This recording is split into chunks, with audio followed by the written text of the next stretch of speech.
Google commits to a $40 billion investment in Anthropic. Dario needs compute. He signs up with Amazon. Google's already a shareholder in Anthropic. They're trying to maximize the economic value per token. It's all bottlenecked at TSMC. That's the actual bottleneck to all of AI, and only Elon will talk about it. Google Cloud is dominating. They unveiled their 8th generation of TPUs, in particular TPU 8T for training and TPU 8I for inference. I still believe Google's the winner in the long run here. OpenAI unveiled GPT 5.5. It very much feels like a release that's intended to strengthen OpenAI's codex. Math is cooked, a bunch of other things are cooked as well. Things are moving so quickly now that on a month-by-month basis, we're able to see the hardest of these benchmarks creep up 1% per month, so not long now. Now that's a moonshot, ladies and gentlemen. Everybody, welcome to another episode of Moonshot, your favorite AI exponential tech pod out there in the universe. Here with my incredible Moonshot mates, AWG back with his orchid-filled room, DB2 in his headquarters of all exponential investments, and of course, Salim is on the road. I mean, you remember the book Where's Waldo? I think we're going to replace that with Where's Salim? So Salim, where are you today? I'm in a car in Guadalajara in Mexico, transiting to the airport, and this is the only way I could do this is to do it in the car. So hopefully the friend's hotspot we're piggybacking off lasts. We'll see how it goes. I can't believe you brought up Where's Waldo. You know, Peter, do you know we're still the exclusive licensee of Where's Waldo for data mining? Okay. We used to go to trade shows and we'd have an actor dressed up in that Where's Waldo suit and we'd be like, hey, our neural nets can find anything in your data. It's like a Where's Waldo. And we gave out all the books and everything. That's amazing. Hilarious. You still remember that. So Salim, you're in Mexico. The Blitzy team is in Mexico and they're raving about the podcast, by the way. So I guess we have a big fan base down there. We see it on the streets? It turns out. Yeah, big time. I was at a conference with about 1,100 people, and quite a few of them are avid watchers. That's awesome. And what about the rest? Did you convert them? Yeah, we got to think international whenever we're commenting on these topics, because you know everybody, it's a big world, and everybody out there is my watching Spanish YouTube, is not quite up to snuff to say everybody should watch Moonshots in Espanol. You know, there's translators now. Just pull out your phone. I know. You know, I did my meaning of life session last night in Spanish with the translator, and you should have seen the translator at the end of the night. She was so fried. And of course, Salim, when you're touring through required. India, do you speak Hindi or do you what? No, I speak English. It's my native tongue because I come from a diplomatic family. I have pretty bad Hindi. I can get by, okay. But it's one of these where my grammar is bad. My vocabulary, I just throw out words and hope it sticks. I can get through about 50% of our conversation. Well, we're at almost 500,000 cool subscribers. So next time you're in front of our large audience, tell them to push us over to 500,000. Oh, okay. I'll tell them that. Let's jump in. Another incredible, crazy week. Let's kick it off with a conversation around the AI race and the agentic boom. So check out this slide, right? I mean, 15 major releases in only 8 weeks. We're getting a pace of, 2 major models per week. I think you've got to be retired and just focusing only on this to keep up. There's no way otherwise. So in this segment, what I'd love to do, guys, is really hit on the last 3, Kimi K 2.6, GPT 5.5, and DeepSeek 4 before their extraordinary releases. Each of them, hitting new capabilities. One thing, Dave, we saw the acquisition or the invoked acquisition of Cursor by XAI, and I think what's interesting is that the winners in this crazy model race are going to be those that are providing the best abstraction layer. So it doesn't matter what model's underneath. Do you agree with that?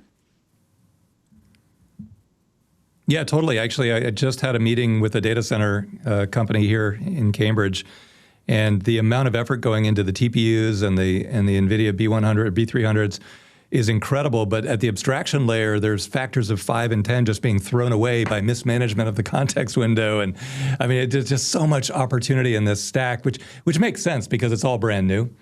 But it's just, and also there's a lot of vertical integration going on. The warfare is really stepping up. But I can't believe how Kimi K 2.6 is keeping up.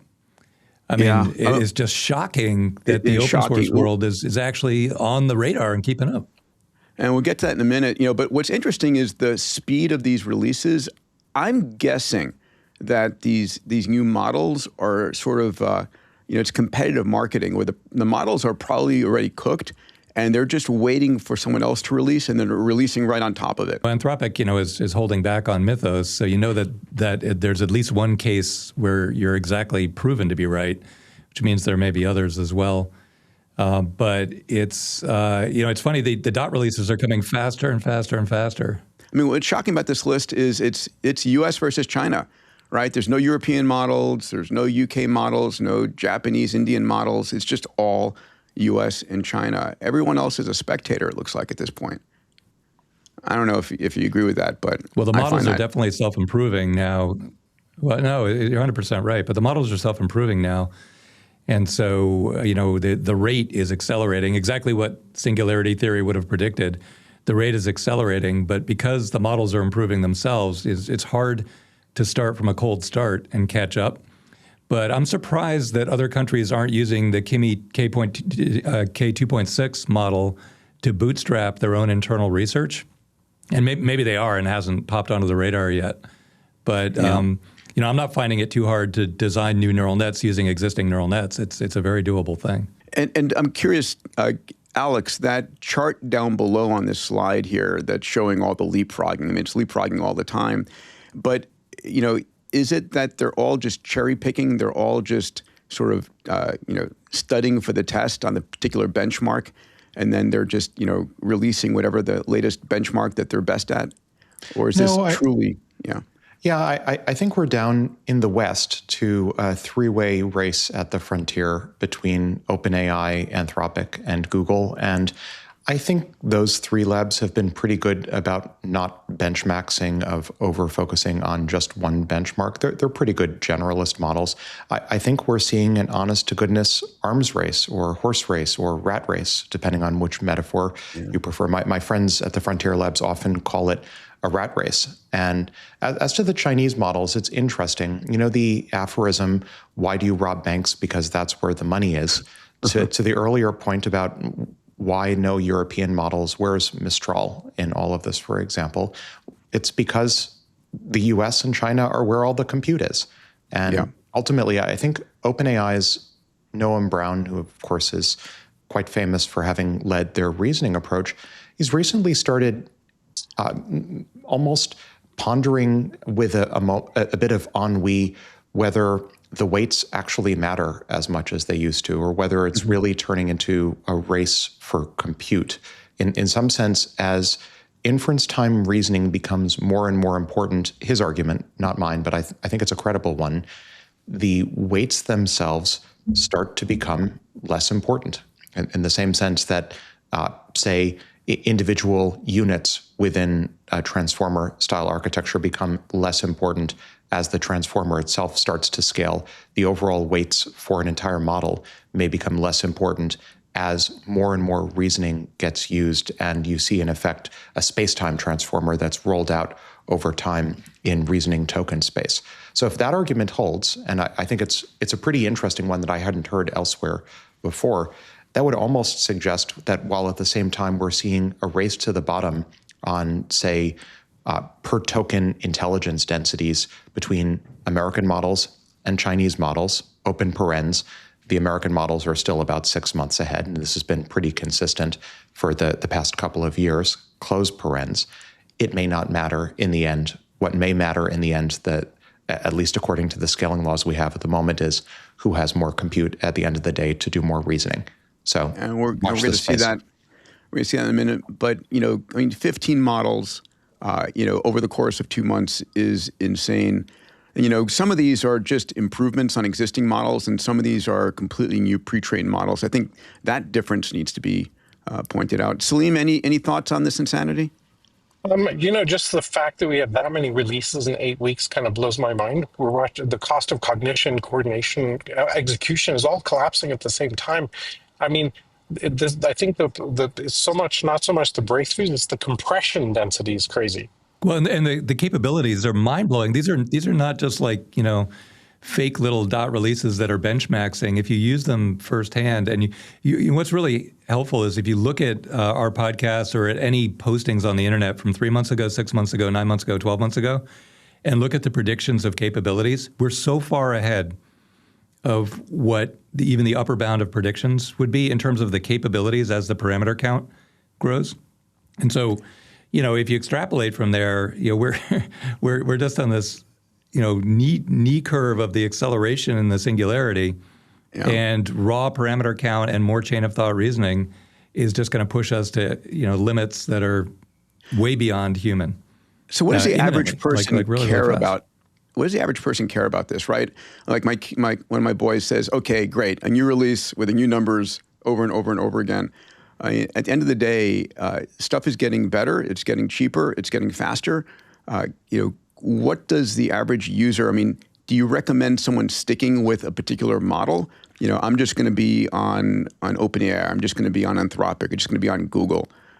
Any thoughts there? See, I think the question itself is a red herring. Why? Okay. Because OpenAI bet the company on consumers using all these reasoning tokens, that consumer-oriented strategy for all of these trillions of dollars of CapEx that they're building out would work. And they've had to pivot rather prominently in the past few months back to enterprise. So I think the question of what does the average user care, which I construe as what does the average consumer care, I almost think the market is telling us the average consumer in the short term isn't even part of the equation anymore. This is really, the question should be, what does the average enterprise care? Because they're the ones.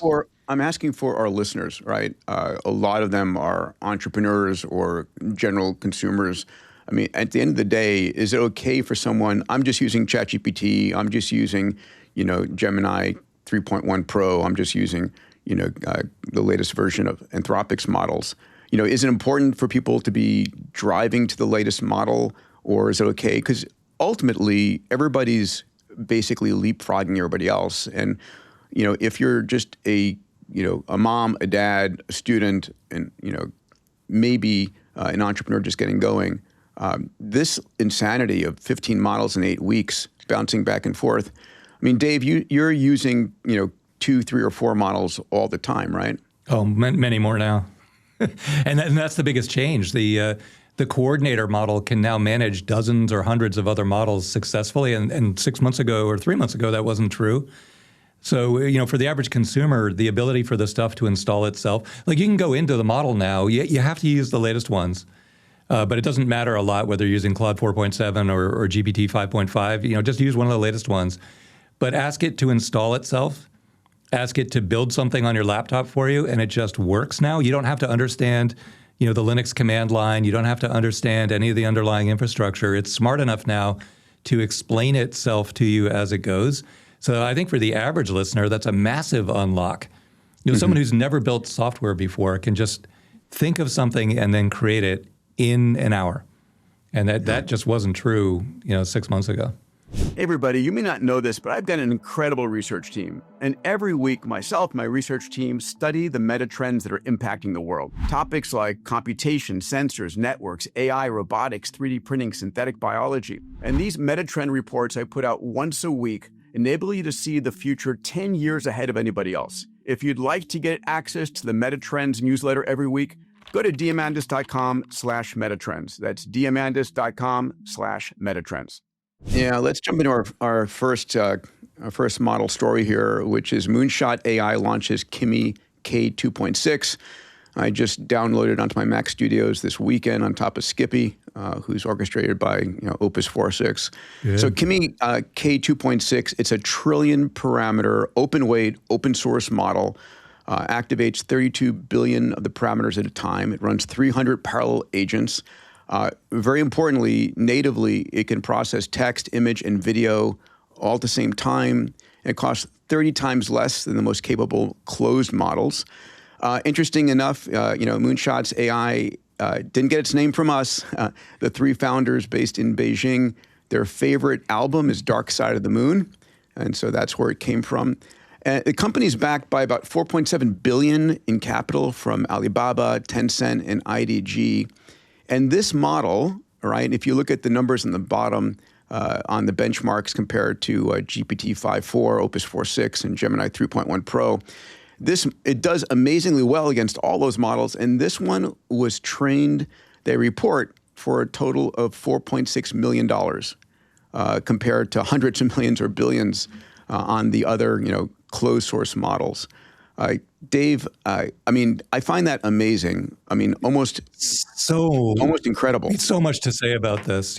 Starting from the fact that, Alex said a minute ago that, the Chinese models are running about 6 months behind the US models. But if you look at the benchmarks, this is up there or beating Claude Opus 4.6, which was only 3 months ago. That came out in February. And so that's not a 6-month lead, that's a 3-month lead.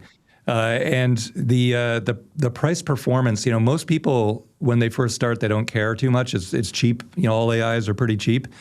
But then when you realize that you can run 10 or 100 of them concurrently, you're like, well, this is going to start to add up.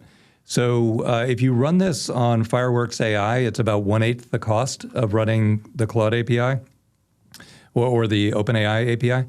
So, 1/8 is a pretty damn big price cut. If you download it and run it like you did with Skippy, then you're running at about 1/30th the cost. So that's a big, big deal. And then, of course, the caveat is, as Alex has pointed out many times, you're not 100% sure if it's not, spying or doing code injection. It's probably not, but you can't guarantee that. So that's so somebody tells me this is 1/30th the price, try it. You're like, I'm a little sus. Like, why is it 1/30th the price? But I doubt it's code injecting on you, but you can't be sure. Whereas if you use Anthropic or OpenAI, it's definitely not code injecting on you. In fact, it's safeguarded all over the place. So there's your landscape. Chaotic as always. It's only going to get more chaotic. Alex, how big a deal is Kimi K 2.6? I think it's helpful for certain enterprise use cases where you want to be able to self-host the model and you don't want to, say, use AWS Bedrock, which, by the way, now hosts GPT 5.5 in addition to the Opus models.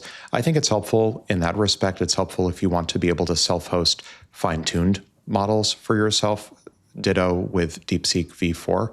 But I think in general, again, it's a few months behind.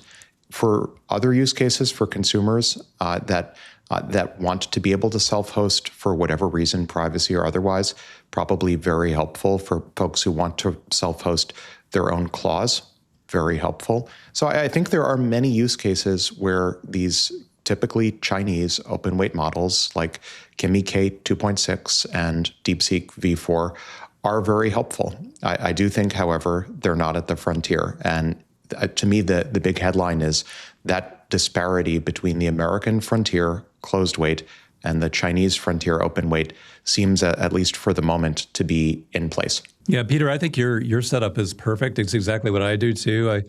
I use Opus 4.7 as my orchestrator because you want that extra notch of intelligence. And then if you have simple tasks or just subtasks, you can farm them out and save the money using using Kimi K 2.6. And then if the results coming back don't make perfect sense, then your orchestrator will tell you, hey, this is garbage. And so you can actually rely on Opus 4.7 to give you the straight truth on what the underlying models did for you. So it's exactly the way you set it up, Peter. Yeah, Dave, a week ago you said you moved from 4.7 back to 4.6. Did you move back to 4.7? I have both running now. 4.7 is kind of wordy and sounds kind of PhD-ish, which annoys me sometimes. And 4.6 is friendlier. But then, it's clear that 4.7 is a little smarter. And so sometimes you just need the right answer no matter what.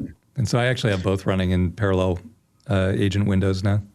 Salim, I'm curious, in Guadalajara, Mexico City, in parts of South America, I know in parts of Asia, what are you hearing about the use of US models versus open weight, open source Chinese models? So I get a mixture of both things.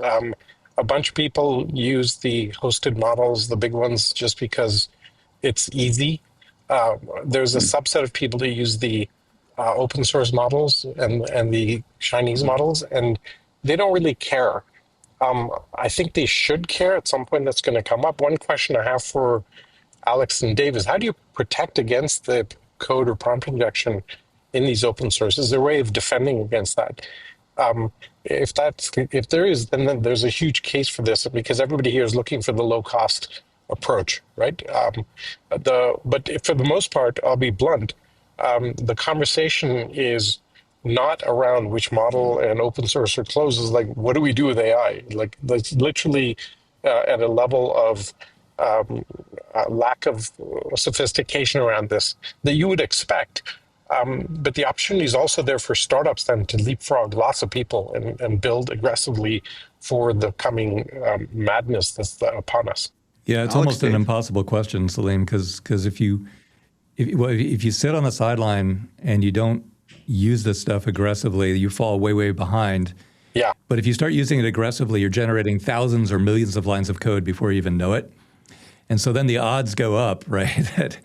So I think what you're trusting right now is that the guardrails that Anthropic and OpenAI put on their models, they're very, very cautious when they're pulling in code, open source or otherwise. I mean, almost annoyingly cautious. So you kind of assume they've done a very, very good job of filtering out, nasty code injection.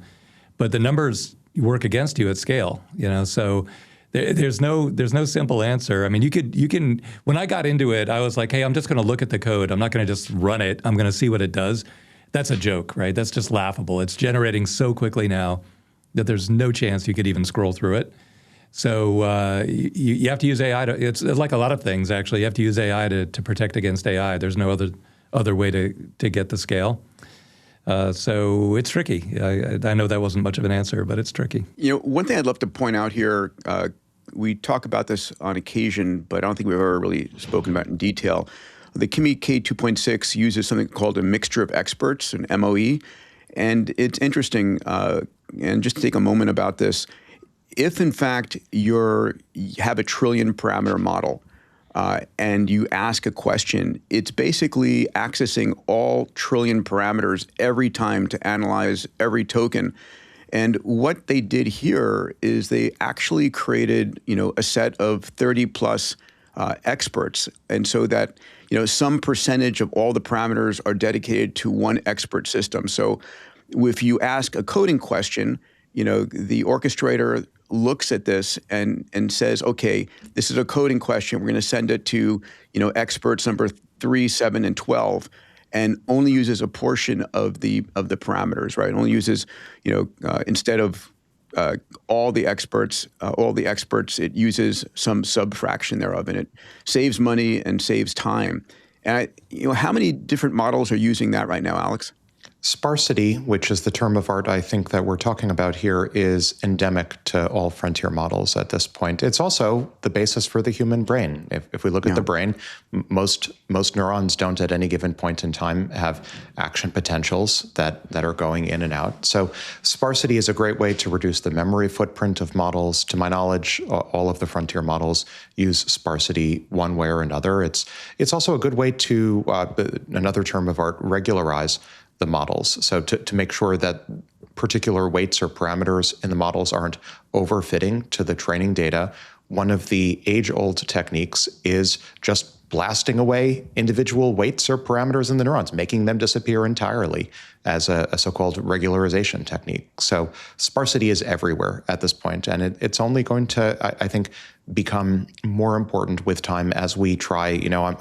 One of my holy grails is, as I've mentioned on the pod previously, I'd like to see 1 million parameter or smaller diamond or black hole of a model at the end of the scaling race. And I think sparsity and cranking the knob on increasing sparsification in these models is one possible path to getting us there. Hey, and just to add something to what Peter said, the MOE innovation, mixture of experts innovation that came from DeepSeek is actually layer by layer. So most of these neural nets are about 140 layers deep now. And it'll route the expert layer by layer. So it'll say, look, within this layer, I'm just doing basic, image classification. And this layer, I'm doing deeper thinking. And this layer, I'm doing higher level math, as it moves through the neural net. It'll actually route to, now I think up to 128 different experts layer by layer. And so it'll find the optimal pathway through the entire neural net. On top of that, you can also have dedicated experts, like here's a surgeon, here's an artist, here's a coder, above and beyond that. But MOE is actually within the neural net layer by layer. All right, next story is OpenAI unveils GPT 5.5. Literally just 7 weeks after GPT 5.4, Greg Brockman calls it a new class of intelligence. It's natively omnimodality. It's able to process text and audio and video and images, all in a single unified end-to-end architecture. It has a 37-point increase in over 5.4 in long context reasoning, which means 5.4 and 5.5 are both 1 million token windows, but 5.5 can actually remember the beginning of the million tokens and provide, complete context across the entire thing. Token efficiency, 40% fewer tokens with the same latency, and I love this, hallucination is down 60% over 5.4. Let's go to our resident genius. Alex, what do you make of 5.5? How important is it? I think it's very important, both intrinsically and also relative to 5.4. So I want to highlight two key stats here. The first is the leap from GPT 5.4 thinking to 5.5 thinking. That's probably the biggest leap overall on Terminal Bench 2.0 specifically. So one way to interpret this, Terminal Bench is a benchmark that's focused on the ability to agentically operate from a command line terminal. Where is that useful?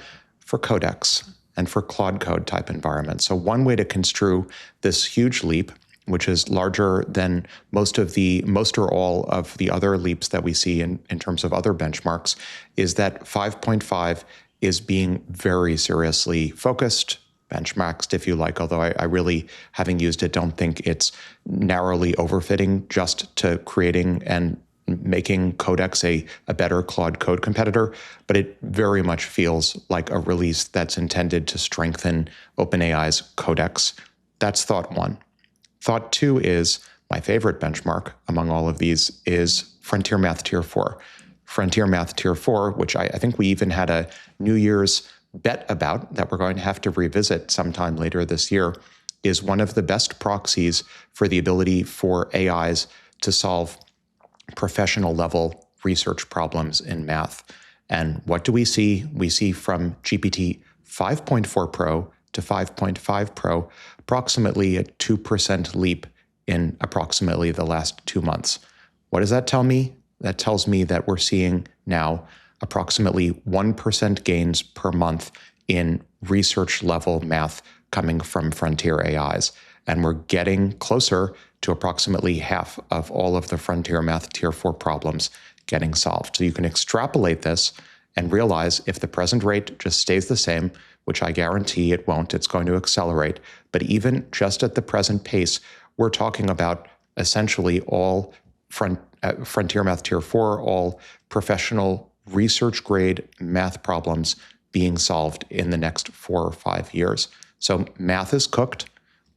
I'll say it, second time, math is cooked. A bunch of other things are cooked as well. But things are moving so quickly now that on a month-by-month basis, we're able to see the hardest of these benchmarks creep up 1% per month. So not long now. It's worth pointing out that the API pricing on 5.5 is twice that of 5.4. So it's $5 per million input tokens versus $2.50 on 5.4.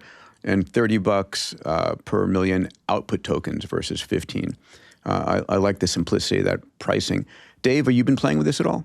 Yeah, absolutely. And I think what Alex said earlier in the pod is really, really important and insightful. Like Noam Brown is saying, wow, maybe the weights don't matter so much as this chain of thought process is just way ahead of any expectations on how intelligent it can get.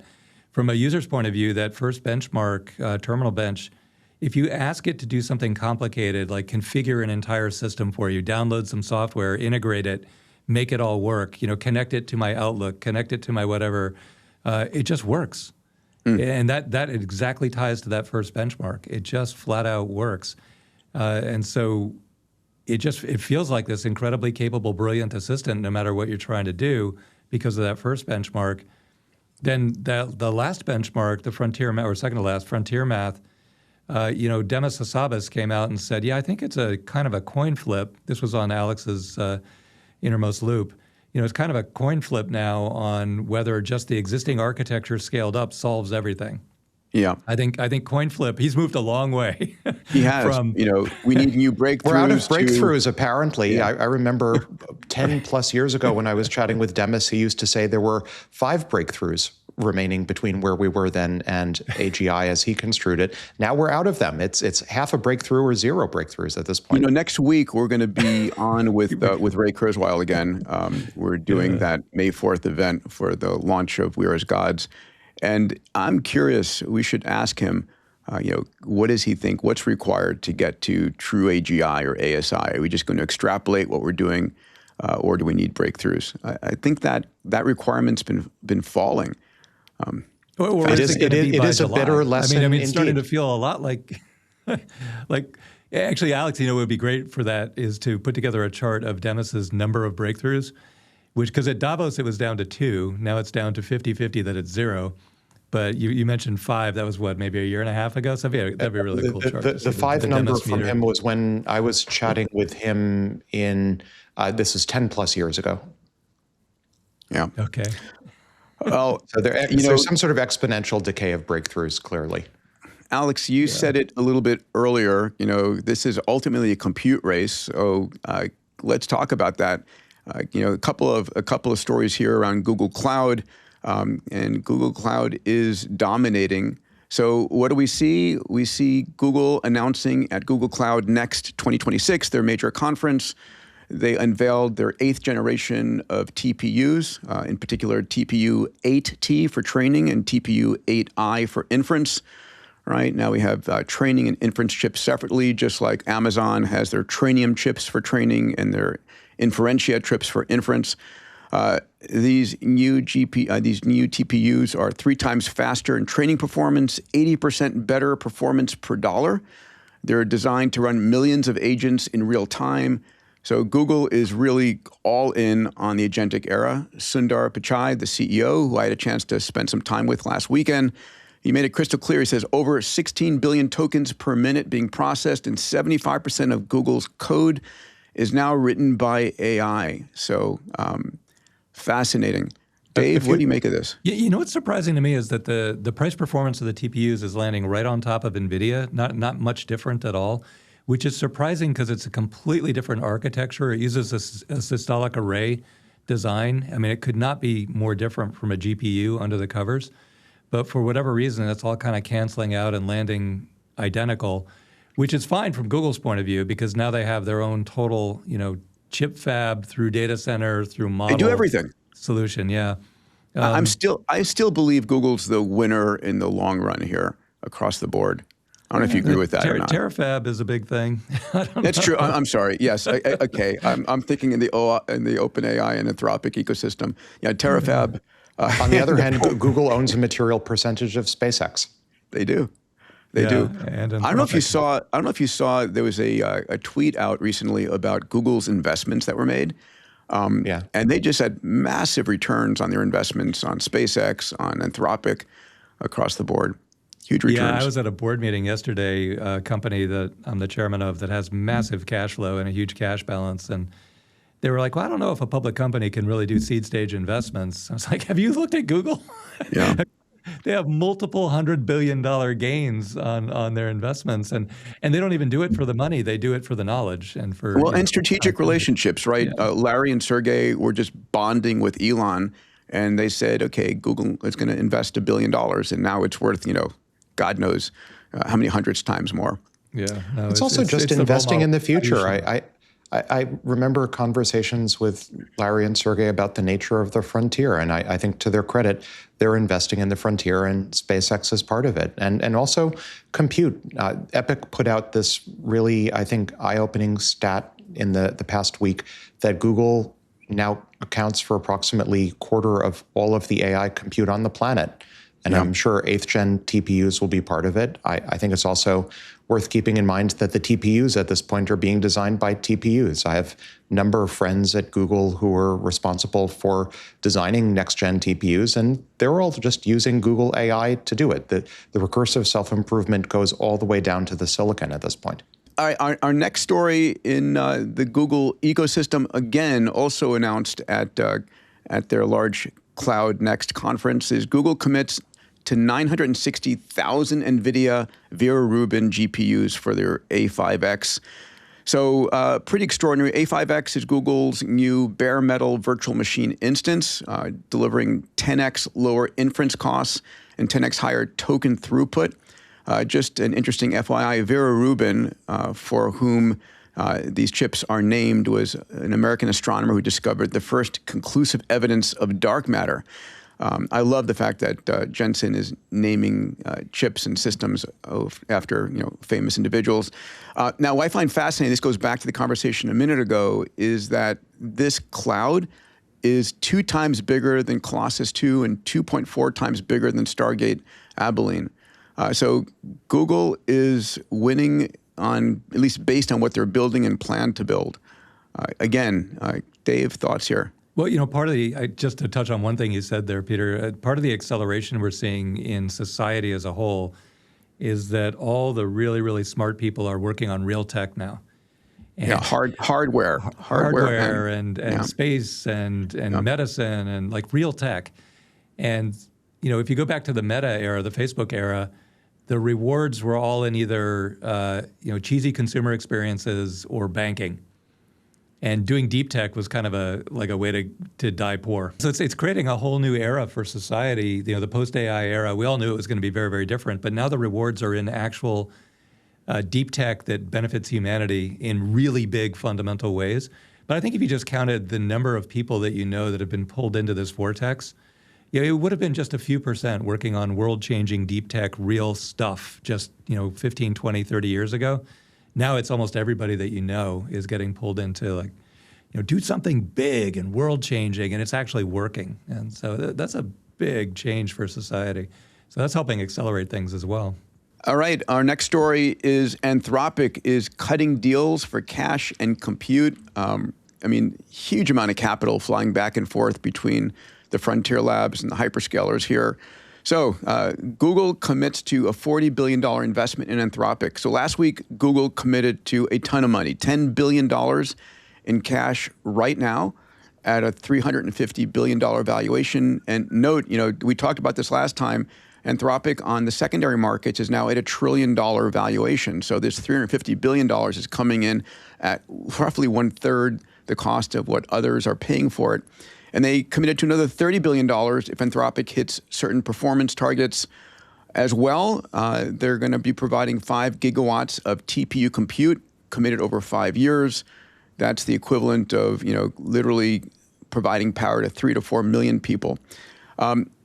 I'm finding this pretty extraordinary. We're going to see in a moment a conversation where Anthropic has cut deals with Amazon in a similar fashion. Actually, let me go ahead and hit that, and we'll talk about these money for guns conversation that's going on. So Amazon and Anthropic are trading cash for compute. So here's the second deal. Amazon is investing a total of $33 billion. They've committed to $25 billion on top of the $8 billion they've already invested. In return for Amazon's cash, Anthropic is committing to spend $100 billion or more on AWS over the next decade. Anthropic will run Claude on Amazon's custom Trainium chips, and Amazon will provide 5 gigawatts of AI compute capacity for Anthropic. So, we're seeing Anthropic becoming beholden to both AWS and Google in a significant fashion. Gentlemen, thoughts on this one? Well, it's so funny to me. Obviously, Anthropic needs much, much more compute and is growing. Oh, actually, a very good friend of ours, Peter, I won't mention him on the podcast, but he's an investor in Anthropic. And he was telling me at the board meeting yesterday, you can figure it out from that comment, but he was telling me at the board meeting yesterday that Anthropic, under the covers, is thinking they might hit between 40, 50, up to 70 billion in revenue by the end of the year. We talked about 100 billion by the end of the year a few pods ago. Okay. But still, they were at 30 billion last month, doubling, tripling. It's extraordinary. And the current only reason wouldn't hit those numbers is because they can't get enough compute to keep up with the demand. And one of the theories was that they didn't release Mythos because they didn't have enough compute to deal with it, right? So it's a limited release of the capabilities. Yeah, and OpenAI cut Sora. I think one of the reasons is probably compute. There's which is energy. Imminent, which is energy. And I think that It's so funny to me to see all these deals. So Dario needs compute. He signs up with Amazon. Google's already a shareholder in Anthropic. They're all and now OpenAI is going to be running on GCP and also on Bedrock on Amazon. Yeah. So you can get it through Bedrock. So everybody's partnering with everybody else, but it's all bottlenecked at TSMC. Like this is all great. You can all partner with each other up the yin yang, but whose chips are actually going to get made? You don't see TSMC in any of these podcasts, in any of these deals, in any of these meetings. And you saw Jensen actually recently say he doesn't have any long-term agreement with TSMC. They just kind of make it up as they go. So all of this is bottlenecked, and only Elon is talking about, look, the fundamental constraint to all of this is the terafab. And I already locked up $16 billion, could be $45 billion of Samsung's capacity. The only 3 companies in the world capable of making any of this are Samsung, Intel, and TSMC. And that's the actual bottleneck to all of AI, and only Elon will talk about it. Alex, is it compute or is it energy at the end of the day right now? I think they're indistinguishable at this point. I think permitting for on-site energy is a major limiting factor. I think it's probably on balance more of a limiting factor at this point, maybe not a year from now, than TSMC. But it is a limiting factor. Having powered land, having data centers that you can take all of these, infamously, Microsoft, even in the past few months, spoke about having lots of GPUs that they'd love to rack mount in a data center, but lacking the powered land and lacking the data centers to plug them in. I think at this moment, energy, at least in the US, but I agree with Dave that in the medium to long term, semiconductor fabrication supply chains, doubly so if there's any geopolitical conflict, are likelier to be a stranglehold once we solve our energy story. So let's talk about the not investment advice segment here. Where do you invest your capital? If compute and energy, I'm seeing the energy stocks beginning to fly, right? A friend of mine just had his IPO of X Energy, and it popped like 30% in the first day. We're seeing Bloom Energy and other energy stocks beginning to skyrocket, creep up over the time. So, I don't know if you're going to invest in chips. Do you invest? We saw Intel pop up and AMD. All of these guys, that entire ecosystem of chips and energy. Ultimately, if they're really the constraining part of the innermost loop here, I think the most demand is there. Any thoughts, Dave? Oh, so many thoughts. I could go for an hour on just this topic, but invest like crazy in anybody who has access to chips and can find a power supply. That's pretty straightforward. There are power supplies everywhere. All these legacy manufacturing operations, aluminum melting, and all that uses a huge amount of electricity. And swapping it over to data center is a massive increase in the value of that energy supply. But you have to have a line on the chips. Then at the kernel level, because the chips are so constrained and the demand is through the roof, at the kernel level, anyone who's writing software at the kernel level that empowers, AMD chips or legacy GPUs to participate, or just makes the inference more efficient on NVIDIA chips, those companies are worth a fortune. So anyone who's building kernel level software is a brilliant investment. And then in the vertical use cases, Anthropic rolled out something called Skills, which you should absolutely play with. It's just a way to use the context window more efficiently by designing skills that the AI can then pull in. So rather than have to reinvent everything every time, just build a skill, and then you can call on the skill very efficiently. So companies are now discovering they can refactor their entire business or their entire whatever they do around 100 or 1,000 different defined skills. But those skills then become the defendable intellectual property within that vertical domain. So, any vertical domain where you're racing to build out the entire skill database for that use case is also an unstoppable investment theme right now. Dave, I could go forever. The other thing that's interesting is that both Google and Amazon are getting their shares in Anthropic at 1/3 the going rate. I find that extraordinary. $350 billion valuation versus the $1 trillion valuation. Well, it shows you how important the compute is. Again, you're gonna be sold out for forever, if you can get the compute. And these hyperscalers are kind of hedging their bets, right? They're not picking a winner. They're buying every horse in the race, because this, AGI, ASI race is just way too important to lose. So they're just investing left, right, and center.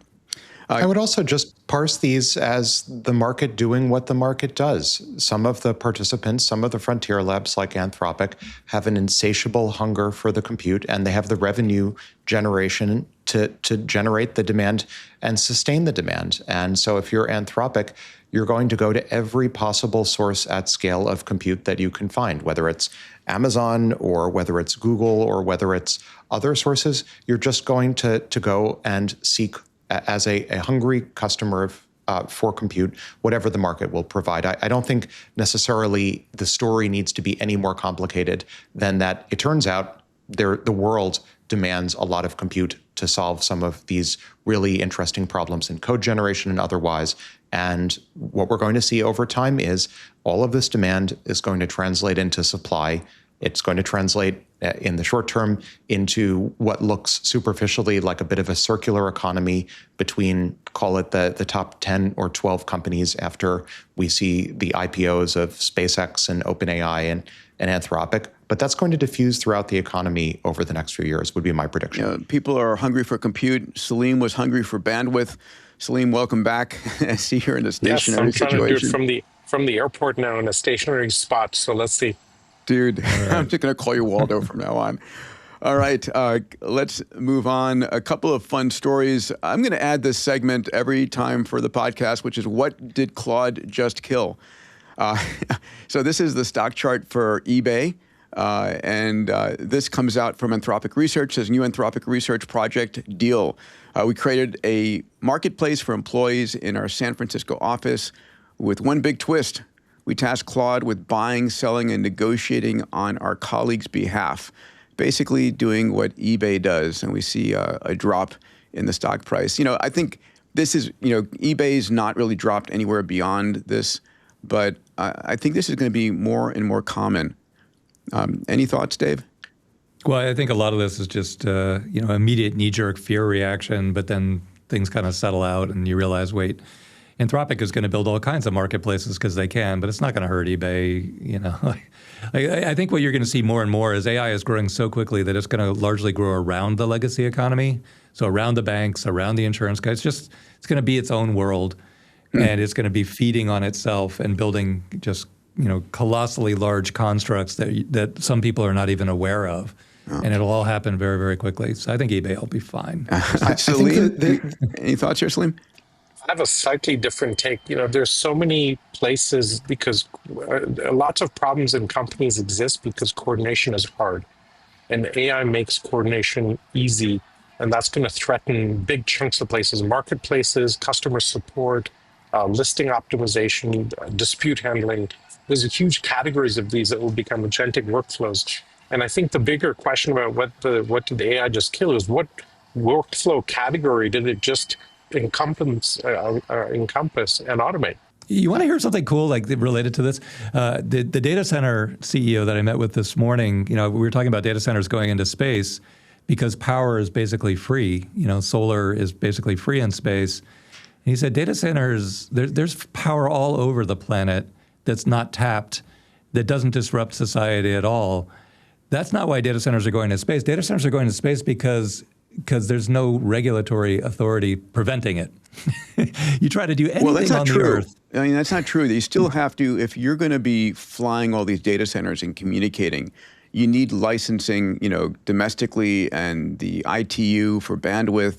I mean, there are going to be regulatory hurdles that, Elon and Google need to get, especially if you're launching 500,000 satellites. I mean, when you're putting up a debris field like that, there's going to be pushback. There is going to be pushback. Yeah, it's interesting. If you compare that to the process of doing anything on land. Sorry, go ahead, Alex. I'll square the circle here and say, I think in the short term for sun synchronous orbit, that requires FCC and other approvals. In the long term, if we start to, say, launch AI data centers from the moon, that will probably, and we're building them on the moon, that will probably require fewer approvals, at least under the current regulatory regime. But I'd like to go back. That's 20 years away to actually get manufacturing on the moon. I'm talking 20 years away, Peter?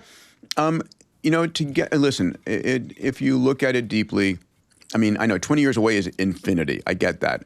But we're talking about, I mean, just to be clear, the stuff I'm concerned about is the next 5 years, right? If you're launching, we talked to Elon about this, 500,000, V3, satellites in a constellation, there's going to be debris issues. Elon pushed it off by saying, we'll have superintelligence to figure that out. We have this, everything looks amazing from far away.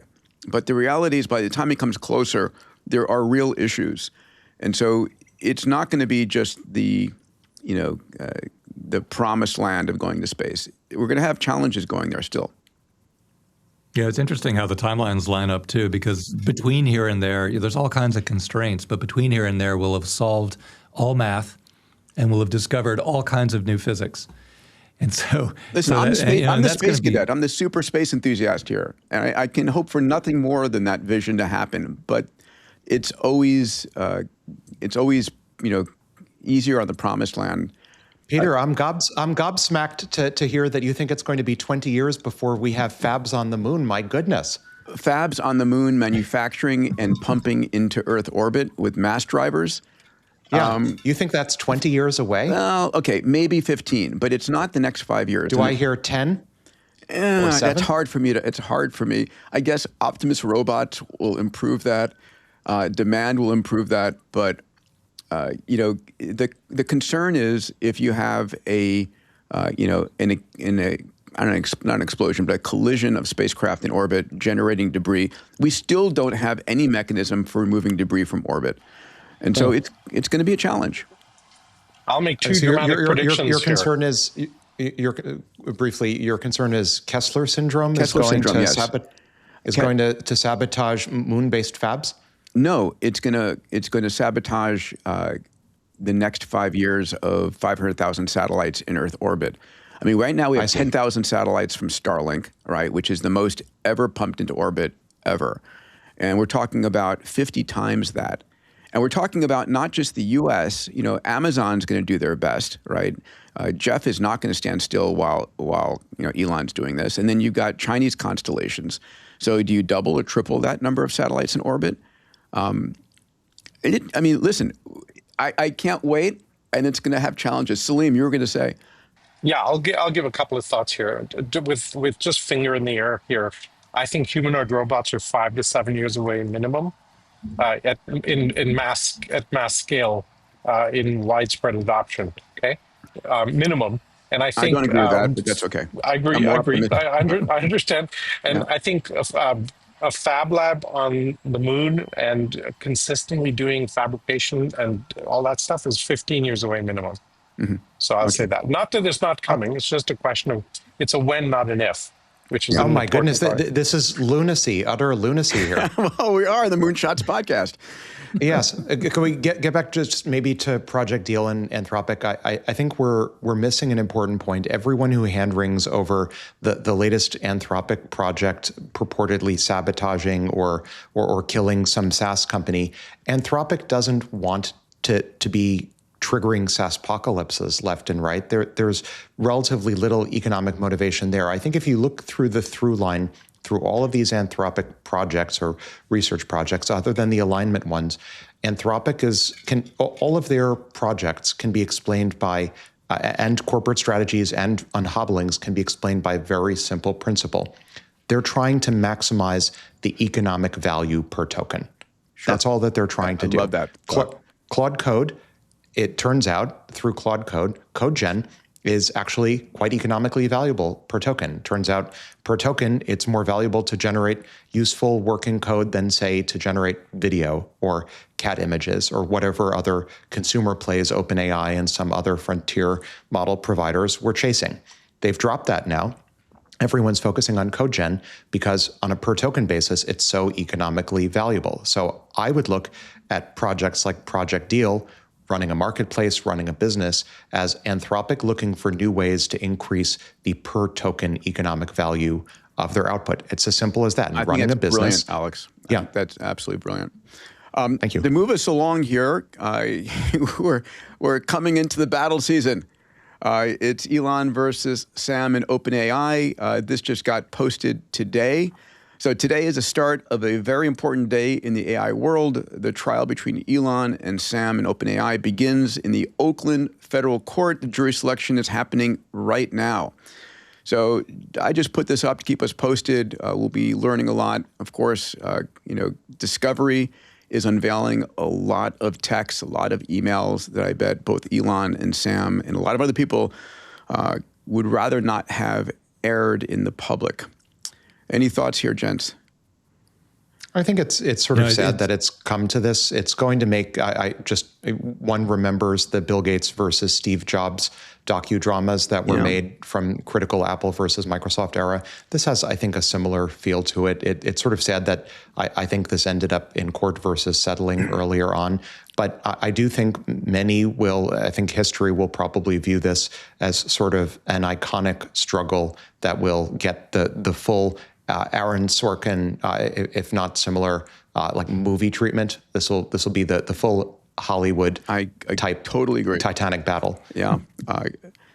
Salim, any thoughts here? How's this playing in Guadalajara? No recognition awareness at all, and that's probably a good thing. This is kind of soap opera. I'm with Alex on this one. It's just heavy drama.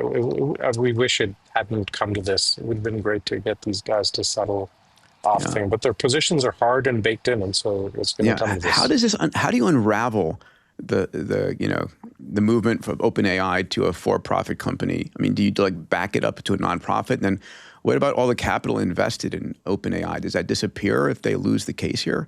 I'd like to do it more. I mean, I've said, I think on the pod in past, that if the model of changing nonprofits, large nonprofits, to public benefit corporations can be scaled, I'd love to do this to a number of major American research universities. That's not my question. My question is what happens to all the capital invested? Literally $122 billion in the last couple of months.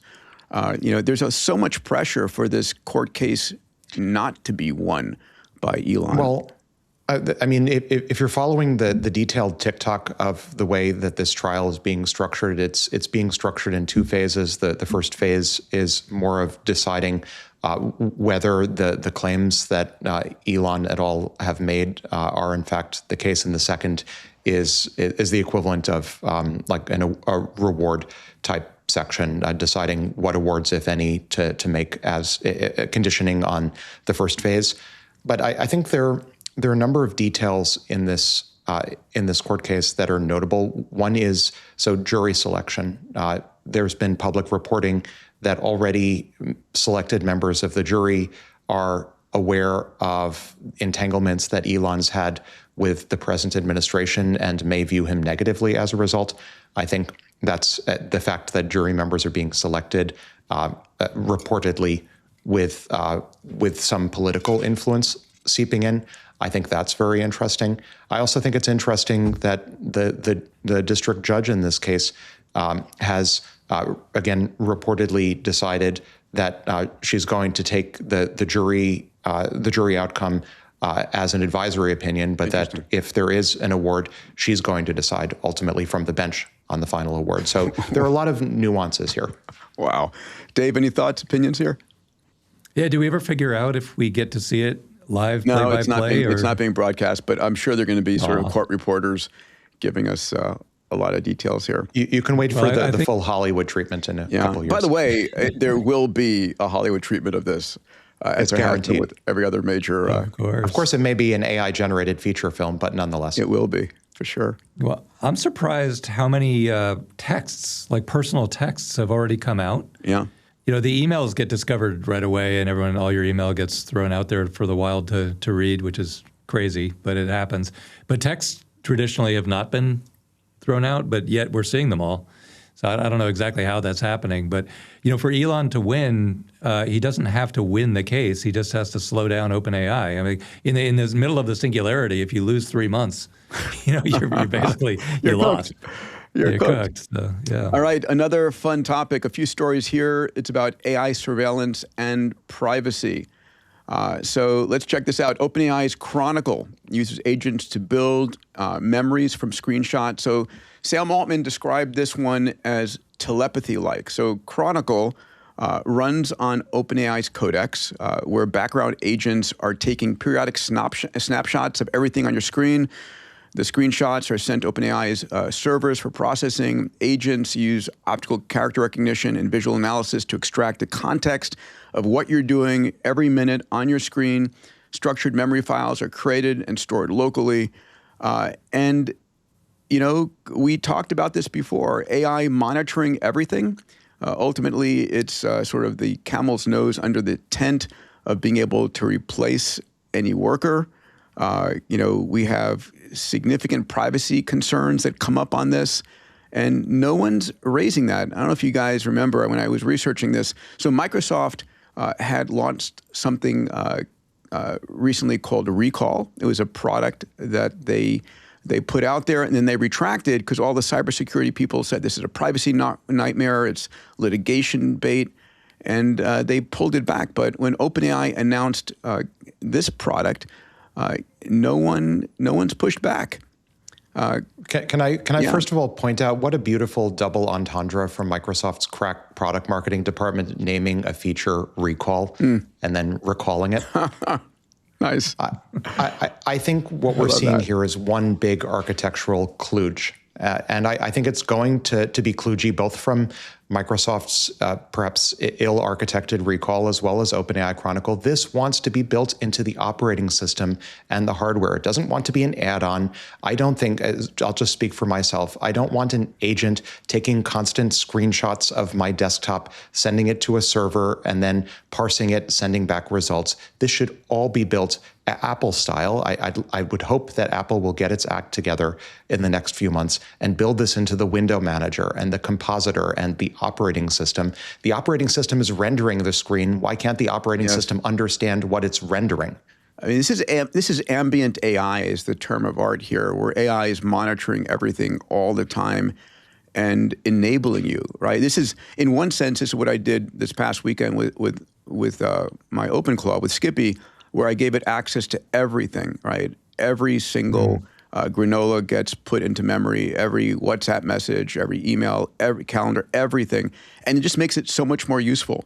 And I think something like Chronicle as well would just enable it to be, like Sam said, telepathy. Well, that's the quandary. I mean, a lot of people who get in trouble with AI, you know, or they get stuck, it's something they're doing on screen. The AI doesn't have visibility into it. Yeah. But if you unlock that, the AI can be incredibly helpful, but it's also seeing literally every mouse move. So, but when we talk about our moms are still not using AI, why not? This is a big unlock, a big part. The voice interface and this are the two big unlocks, because it can then say, oh, I see what you're doing wrong. In fact, let me just do it for you and save you the trouble. And that, you know, all these configuration screens on any Apple device, and, you know, the menus are ridiculous now. Yeah. Like, you know, the number of layers of configuration you can do. I think something like some crazy stat, like 70–80% of all iPhone users never change any defaults. Yeah. It's just too confusing to do anything. Yeah. So this is a huge unlock for all of that. But right like now, you said, it's hugely intrusive. Right now, you know, I take screenshots and I send it to Claude or whomever and say, hey, can you please help me figure this out? But this is going to have sort of a, you know, sort of an expert over your shoulders, always there to support you if you need it. Well, and most people, when they first start playing with AI, like Alex's standard first query, you know, to test a new model is build me a first-person shooter. It's a better prompt than that. Sorry to bastardize that, Alex. But people want to do something visual and graphical to learn how it all works. And then when it doesn't work, they want to show the AI, hey, this doesn't look right to me, fix it. So they screenshot it, just like Alex, or just like Peter, you just said. Yeah. They screenshot it, but here, this is just a much more convenient way to get video, not just a screenshot, back into the AI's brain and say, look, this doesn't look right, fix it for me. And so you have a much more fun dialogue with the AI. But you have to accept that privacy is, you know, being compromised there. I think I'll take a very different position here, Peter, on that, which is I think any loss of privacy here is just due to this being an architectural atrocity. This wants to be built into an operating system like macOS. It wants to take advantage of the secure enclave.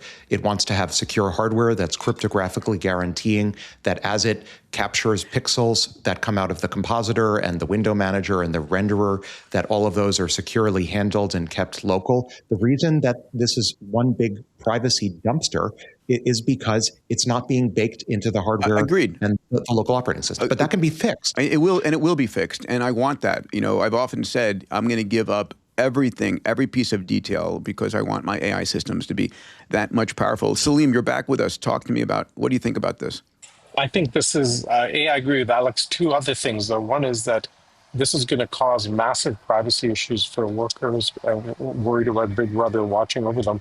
Already today, there's a crazy statistic that 44% of Gen Z workers are sabotaging AI's efforts to automate their own work. They're putting in the wrong data, throwing off the AI training. It's really crazy what's happening right now in workplaces. So I think this will just exacerbate it and will bring this whole conversation to the front. I talk about a losing battle. You're far, far better getting on the wagon than you are trying to do that. That's such poisonous behavior. Protect your job. All right, here's our next story. Basically, World ID verification integration into Zoom. And here it is. So the backstory, I think that's important here. So in 2024, engineering firm called Arup, A-R-U-P, lost $25 million after an employee in Hong Kong authorized a series of wire transfers during what appeared to be a routine video call with the company's CFO and several colleagues. The problem is that everyone on the call except the victim turned out to be an AI-generated deep fake. We've seen similar attacks in multinational firms in Singapore. And the impact of this is huge, right? So what we saw in 2019 to 2023 was $130 million in losses due to deep fakes. 2024 was $400 million. 2025 last year, it was $1 billion. It's projected to reach $40 billion by 2027. And so step in our friend Sam with his device called the Orb that takes a photo of the back of your retina, and you verify on Zoom that you're an actual human.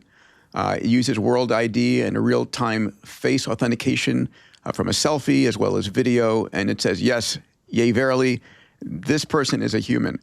And you get a verified human badge on your Zoom link. Did you just say yea, verily? That's fantastic. We're right back to Shakespeare here. That's awesome. Yea, verily, you're a human. I love it. You still have to go. You still have to go and actually scan your eyeball in one of these orbs. Has anybody done it? Have any of you guys done this yet? No. Apparently, it's bouncing all over Africa. People are scanning away, but I haven't done it yet. But I love it because I was on. I don't know if I told you, Peter, but I was on stage here at a company-wide meeting, and we took a little 5-minute break in the middle, and our controller came up to me and said, "Dave, I'm so sorry. I only got half of those wire transfers to China out. I'll get the other out right away." Seriously? What are you talking about? And then, so I got back on stage. I'm like, I wonder what she was talking about. And so then the whole second half of the company meeting, in the back of my mind, I'm like, wait a minute. So I got off. When I got off, she said, okay, I got $300,000 out. And I'm like, what are you doing? And she's like, well, you told me it was an emergency and we got to get the money to China right away. Like, why would we be wiring money to China? I don't understand. So anyway, only about 75,000 got across the border. We never got that back. And the rest, the FBI got into it right away. But I'm like, man, digital transfers like this, everything should be logged anyway. I really feel like the digital fraud world is going to get solved. And this is a big part of it. But everything should be logged all the time. It shouldn't be that hard to deal with digital stuff. I'm much more worried about chemical, biological, radiological stuff than I am about digital stuff, because I think we're going to get it fixed, and this is part of it. Yeah. Alex, any thoughts here? This is Minority Report. This is the sci-fi future that we're catching up with. Apple, with its Face ID, was focused on the face, not on the retina. But if you remember the Tom Cruise, Steven Spielberg Minority Report vision, this is it. I think it's been interesting to watch as World evolved from WorldCoin, and it's been interesting to watch as the company bounced back and forth between more crypto-focused and the economics of it versus the identification of human as a human side of it. But it seems, from a distance, like the human identity verification side is ultimately the bigger seller than the crypto side, and to the extent that's the case. As resident crypto bear, I'm very supportive. We will have that debate, Salim. Don't worry about it. So there's a wild irony here that the more AI scales, the more valuable verified human identity becomes. This is kind of interesting. Yeah. Sorry, Peter. Yeah, no. So here's this next story that's related. So Grok creates a realistic AI French woman with a reflective ID. I'm going to play this little video here. And take a look at it very carefully as she holds her driver's license up to the camera. Look how beautiful and real this looks. Coucou tout le monde! Je viens de recevoir ma nouvelle carte d'identité. Regardez, elle est officielle et super bien faite. Je suis tellement contente. So this was posted and it went viral by this gentleman, Dr. David Lutzke. He says this AI French woman was created by Grok, complete with perfectly reflective ID, a few more months, and video ID verification may no longer be reliable. So, I mean, how many times have you taken, a picture of your license or your passport and uploaded it? It is going to become more and more difficult. We're going to have white hat, black hat competitions up the wazoo here. Alex, or well, I would maybe just comment the IDs themselves should be verifiable with a centralized database. That's how you can maintain a single source of truth. And whether people are flashing IDs or not, maybe on blockchain, less of a centralized database, not a blockchain. But good one, Peter. Good one. I'm just poking you, buddy. I'm just poking you. I also think, there are so many other technologies that we have to bring to bear. We can do hardware level cryptography, for example, chain of custody for video. Yeah. It's not that as a civilization we lack the technologies to ensure that any video or images actually originated from the real world without tampering. It's just that we lack the demand for it right now. And if I would predict that if ever the situation of deepfaking gets so bad that it's causing real problems at a societal level, that'll just unlock all of these technological solutions, including hardware level crypto for cameras, cryptography, not cryptocurrencies, that the market will speak for itself and we'll get all those tech. I'm still waiting for the laws to come out that require all, Grok and every other video generation to really identify it as AI generated. There's a bill work I covered in my newsletter, Innermost Loop. There is a bill right now, bipartisan bill, working its way through the House that will cover elements of deepfake fingerprinting like that. Yeah. All right, let's move ourselves along here. We're going to talk about the economic impact of AI. There's a lot going on. Token maxing, word of the year. So this is from a report from 404media.co. Startup CEOs who are token maxing are bragging that they are spending more money on AI compute than it would cost to hire human workers. Astronomical AI bills are now in a certain corner of the tech world, supposed to be the marker of growth and success. Look how much I'm spending on my tokens, everybody. You should invest in me so I can spend more on tokens. Dave? Yeah. No, this is a warped story. This is a great thing. The way you get left behind is by not trying. That's the worst thing you can do right now, is not get in the race, not play with AI, not try. And token maxing is fine. Like, a CEO that's proud of the fact that they're consuming a ton of tokens, you can come and optimize it later in the year. But get every one of your people on their AI platform like now, like yesterday, and go ahead and start burning the tokens, and then you'll have no trouble making it more efficient later if you get in the game now. So I think it's great when a startup CEO says, I burned, $3 million of venture money on compute. Fine, you're learning a ton along the way, and nobody incinerates money for very long. They're not that irrational. So it's so this is just sort of the backlash story. What was the Jensen factor? It was like half your salary in tokens. I'm saying your full salary. Like, I'm telling everybody by end of year. So you have 9 months. 50-50 is a good target. Half payroll, half token use. And then again, you're not going to have any trouble optimizing it. The token use is effectively about a 10x force multiplier.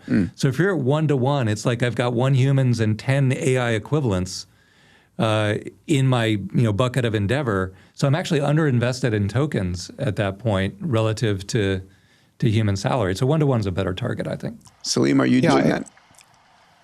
Well, I think the more healthy question is, what's the ratio of tokens to reducing iterations and maximizing efficiency rather than just a raw spend? I think for now, raw spend is fine, but that's kind of a vanity metric, right? You're better off kind of looking at it as to what extent can you compress iteration cycles? That'll be where we'll end up. It's what Alex, you said earlier. It's dollars per token, exactly. economic return per token. I think it was a great term. If you ask a great salesperson, how many miles did you fly this year? Sure. That's a terrible metric of sales productivity, but if the answer is 0, it tells you it's a bad salesperson. I think it's great when a salesperson said, "Oh, I had a 1,000,000-mile year last year," and they're proud of it. Yeah. That's great. It's not the right metric, but it tells you they're proud of what they do. And token maxing is a lot like that, I think. Alex, close us out on this one. Yeah, I've seen a variety of asset allocations in recent months between humans and AIs. I think tokens to humans is one interesting way of framing that. A pessimist will look at this and say, this is replacement theory. This is humans being replaced by AIs. How awful. An optimist will look at this and say, how incredible, we're empowering fewer people to do more and achieving higher per capita productivity within an organization. What I don't hear very many people asking is, where does this end? So right now, I see asset allocations, humans to AIs, or at least human labor versus AI compute budgets, ranging from 1-to-1, 1-to-2 at some of the frontier labs. It's an even more asymmetric ratio. Question in my mind is there any stationary endpoint? Is there a fixed point as this evolves? I tend to think it's going to trend towards 1 to infinity, effectively, that as we start to phase humans out of the service labor force, we're going to see all tokens and no humans. It has to. There's no other way around it. The capitalism will demand it. Totally agree. Until the humans merge with the tokens, at least. Tokenpreneuron. All right, Salim, this was your story. So UAE launches agentic AI government models. This is from Sheikh Mohammed, the Prime Minister of UAE, the ruler of Dubai. He says UAE is launching a new government model. Within 2 years, 50% of government sectors, all services, operations will be run on agentic AI.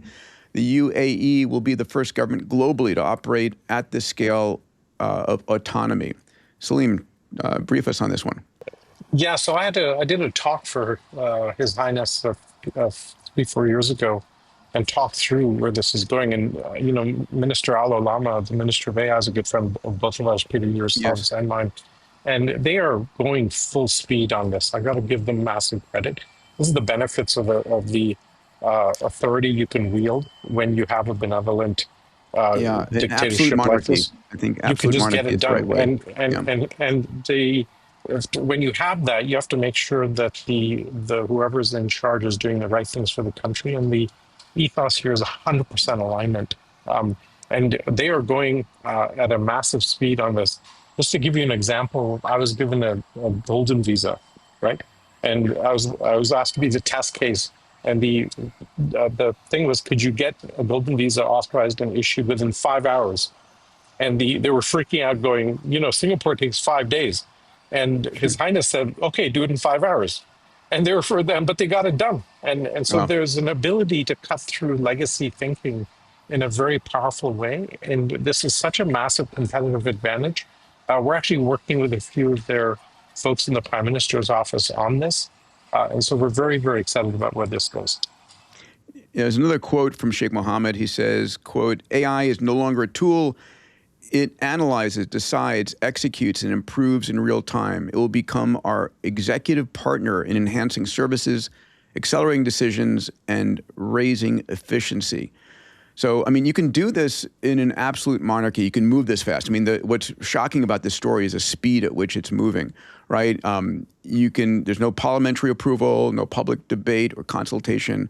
And the question is, can Western democracies even keep up? I mean, you're going to see this in probably Saudi, maybe in Singapore, other Middle Eastern nations. Can we see anything like this in the U.S.? Actually, yes, you can, and I think we will. I tell the story of it used to take 6 months to get approval for a wind turbine in, I think it was Colorado, one of the western states. And then they finally just got together and mapped all the power lines and water mains and flight paths on a GIS, plotted on Google Maps and made it available. And now it takes like 30 seconds, right, to get approval because it knows where everything is. It doesn't need to take 6 months. And I think there's the economic impetus of this. This is the basis where I think AI can make the biggest and most incredible difference because in prescriptive workflows, you can absolutely completely automate, and almost all of government, certainly implementation or policy enforcement is prescriptive workflows. We know exactly the steps to renew your driver's license. We know exactly what needs to take place. So there's no reason why that can't be handled automatically with AI in a very short future. Step one, give a person a super frustrating experience. Step two, make them wait in line longer than they need to. Yes. Anyway, Dave, do you want to jump in on this story? Yeah, I don't think the U.S. has ever copied a good idea back from another country since the American Revolution. We stole the British legal system, but since then, I don't think there's been anything. Awesome. But this is the opportunity.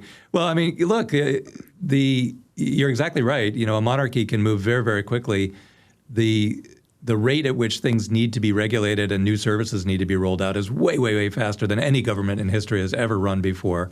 So only AI is going to be able to do it. So if we get a great system together in the UAE, we're inevitably going to want to copy it back to the U.S. I think Peter asked the right question, though. Is the U.S. ever going to, like the way Congress works, are we ever going to take a good idea and bring it back in?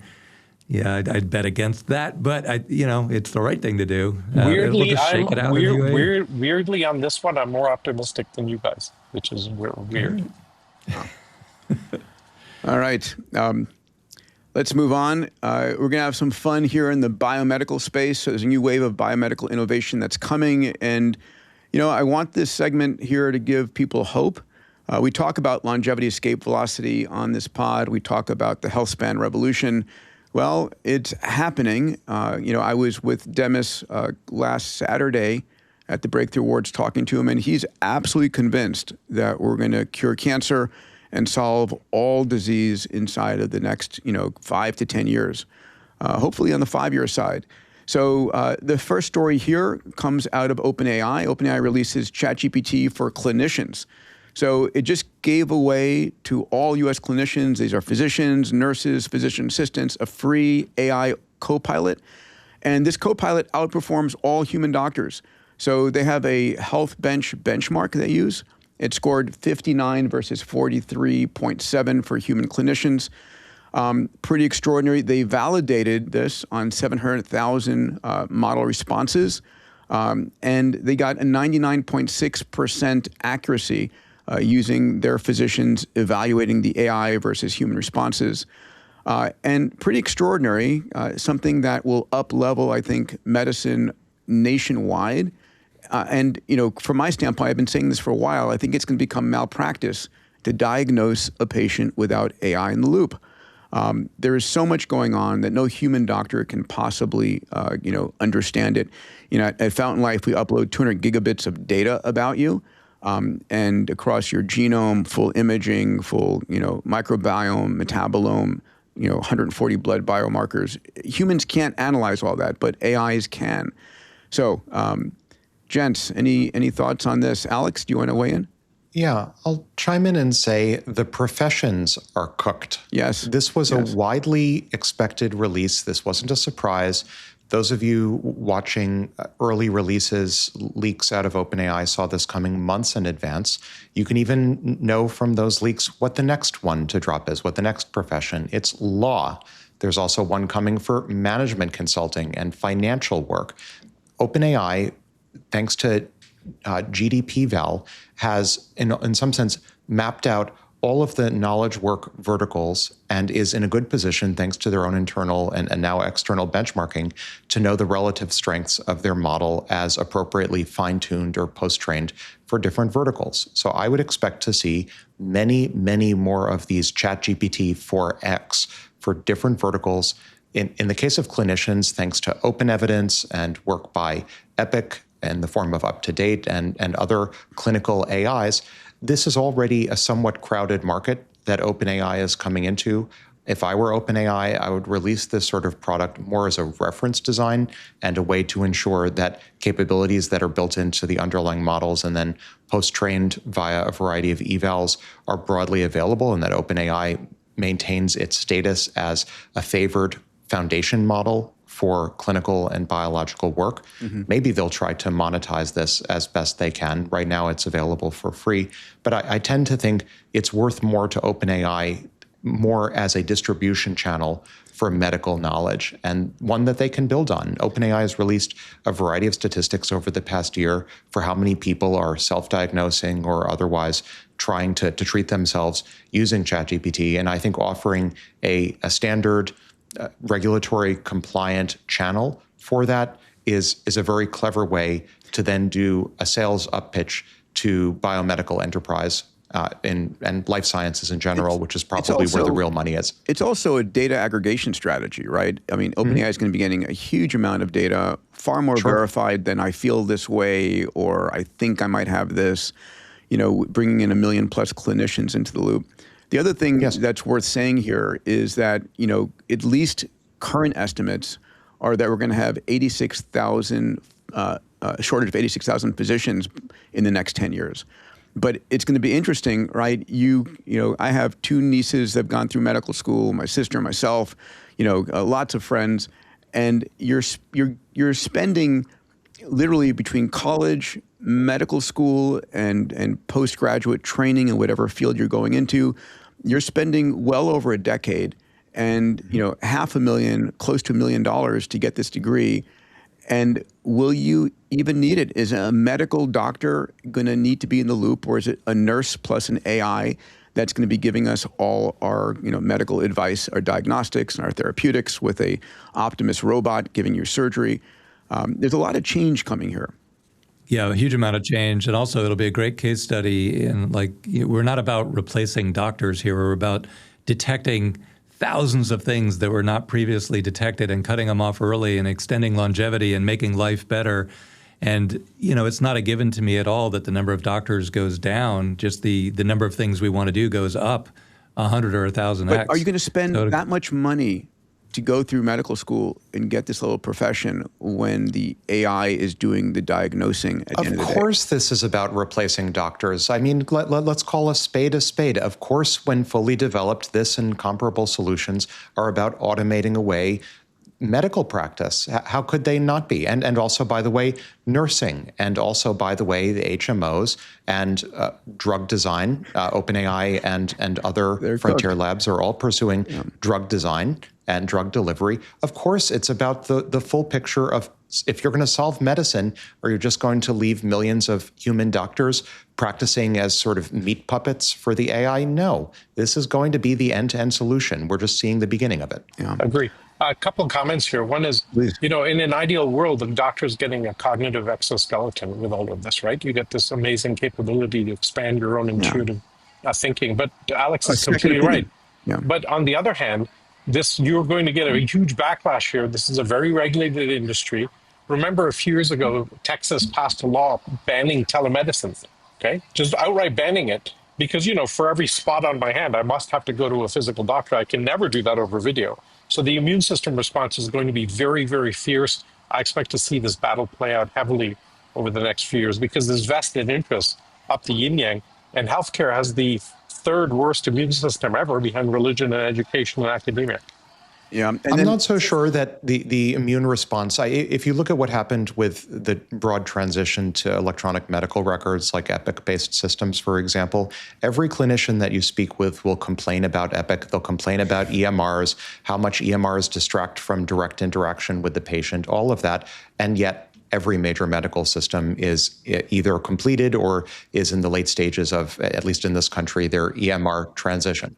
If they can't resist EMRs, how are they going to resist strong AI that outperforms humans? Wait, hold on. EMRs are kind of an add-on helpful aid because it saves you in documenting the process, etc. Get rid of paperwork. The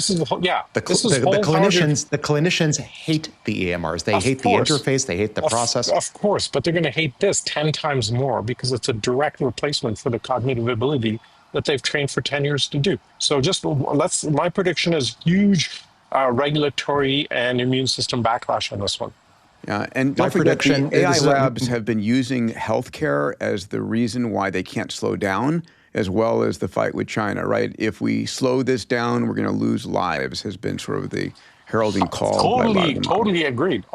Everything Alex said earlier about there needs to be a wholesale replacement of the medical system is absolutely correct. But the path from here to there is littered with stones and speed bumps. For the record, and this is sort of an interesting...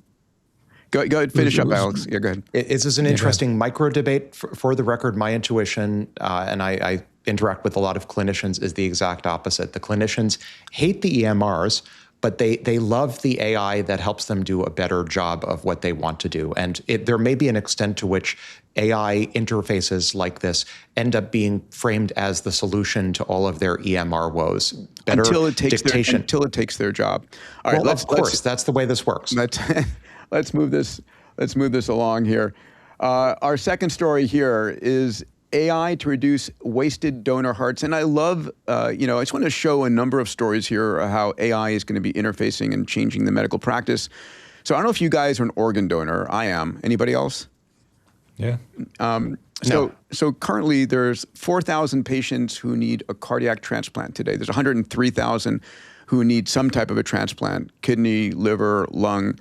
And when an organ donor is on the table, end of life, and the physician has to analyze the organs and decide whether they're viable for transplant, you've got like 15 minutes, typically at 2 o'clock in the morning, to make that decision. And so in the heart world, only a third of the hearts are ever actually chosen for transplantation. So here comes something called Top Heart. Yeah, just a third make it out the door. So here comes something called Top Heart from NYU and Stanford. And Top Heart is able to look at 20 different variables, right? Typically, the physician is looking at how old is this person, do they have a drug history, if they know, and looking at coronary artery disease to say, should we ship this off? Their goal, by looking at 20 different variables, is give that surgeon at 2 a.m. in the morning a second opinion, and they believe that they can get an additional 500 hearts into the organ replacement ecosystem. This is on top of the fact that there's an entire, sort of synthetic biology world going on right now to provide an abundance of organs from bioprinting and xenotransplantation, pig organs, the antigens being replaced by human antigens. This is the work of George Church at eGenesis and Martine Rothblatt at United Therapeutics. So, this is an abundant story of going from a limited number of organs to an abundant number of organs. Alex, you tracking this as well? I'm tracking the space broadly. There are other advances as well, like trying to create a national market for organ donation versus a bunch of state markets that would be greatly enhanced with improvements in vitrification and cryopreservation. I think it's good that there is a vibrant and growing distribution channel for donor hearts. I think that's great, but I also think it's very painful that the need for one human to die, or at least that one human dies and donates a heart to another human, that's such a zero-sum type situation. It's painful to think about, and while it's great on margin to have more efficient ways of distributing donated organs, I really, really would like us to get as soon as possible to a situation where donor organs are completely unnecessary. Yeah, and we will. I think eGenesis, Dean Kamen's company, Advanced Organ Generation, they go from your skin cell to a pluripotent stem cell to regrowing your heart, liver, lung, or kidney. A lot of this is going to be up and operating by the end of this decade, hopefully sooner. Can't come soon enough. Yeah, and of course, as we have autonomous cars having less car accidents, the ability to have organ donors is going to become reducing. Though still, motorcycle accidents are probably the number one reason we get organs donated. Let's move on to our next story, and this goes in line with the fact that we're at the beginning of the slaying of cancer. Right, so this is a great story. Pancreatic cancer mRNA vaccines show lasting results in trials. So I don't know if people have been tracking this, but we now have these cancer vaccines. And this is using mRNA. We used it as a COVID vaccine. This is actually the ability to create an mRNA that activates your immune system against the cancer that you have. So there are more than 120 of these trials going on. Against lung, breast, prostate, melanoma, pancreatic, and brain cancer. In this particular case, a 5-year survival rate for pancreatic cancer has just gone through the roof. Historically, it's 13%. If you have pancreatic cancer, it's a death sentence. Only 13% of people are able to survive that. So in this report, 8 out of 16 patients who generate a strong immune response to the vaccine, that's 87.5%, still alive after 6 years. So how does this work? You have a surgery to remove as much of the tumor as you can. You sample the tumor. It's sequenced. And then that sequence is identifying 20 unique mutations in your cancer. That is then built into a personalized mRNA that activates your immune system like killer missiles. It activates your killer T cells to go after and attack your cancer. So this is a breakthrough in how we deal with cancer. And the fact that you're durable after 6 years is pretty extraordinary. I remember this incredible quote from Raymond McCauley, our biotech guy at Singularity. He said, mRNA vaccines are the first battle in the last war against disease. Yeah. Right? Amazing framing. And I think this is showing up. My daughter works on this. My daughter works on this over at Moderna, actually, mRNA vaccines. And it's Moderna got a bad rep on their mRNA for COVID, but this is the holy grail, right? I mean, being able to go from your cancer to here's the injection that's going to save your life is extraordinary. Well, and if it works I thought they had a pretty good rep. That's the amazing thing. It's a universal solution. Like when Alex talks about all of math is cooked, this is the difference between in the old days I solved one math problem. Now I have an AI, it solves all math. This is the equivalent in biology where if it works, it should work everywhere. Yeah, Alex, you're right. I mean, mRNA was an Project Warp Speed. I'm just saying afterwards, a lot of people were coming down on mRNA vaccines.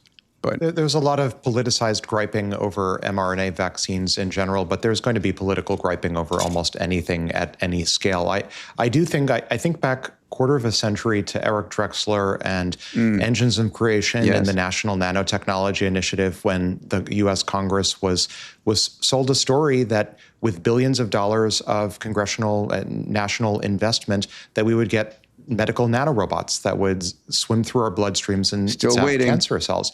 Well, we're getting it, though, but we're not getting it with diamondoid nanorobots. We're getting it with these lipid nanoparticles and Moderna and Pfizer-style mRNA vaccines. I think it's interesting to, almost as a retrospective, to say we actually got the nanorobots. They're just fat.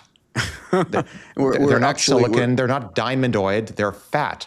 Yeah, we're using our own machinery to do the battle for us. That's the other angle. I mean, do you have a prediction, Peter, given that immunotherapies in some sense, like really, really coarsely immunotherapies, we've known about some form of immunotherapy for 100 plus years, and people who were infected with a virus 100 years ago, in some cases, or bacterial infection showed tumors shrinking.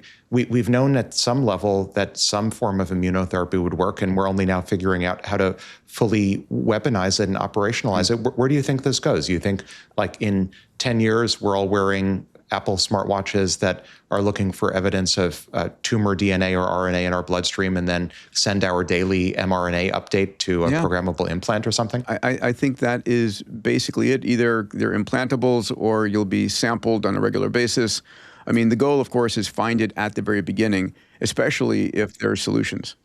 There's one more point about this that I think is really powerful. This is personalized medicine is actually becoming operational. And that's a huge inflection point we've been waiting for a long time. Here's another example, again, just to give people hope and to see the data. You know, longevity mindset is about seeing this over and over and over again, saying, yeah, the world is changing. You know, the things that used to kill us are being either solved or delayed. So the single shot CAR T infusion shows strong response for melanoma.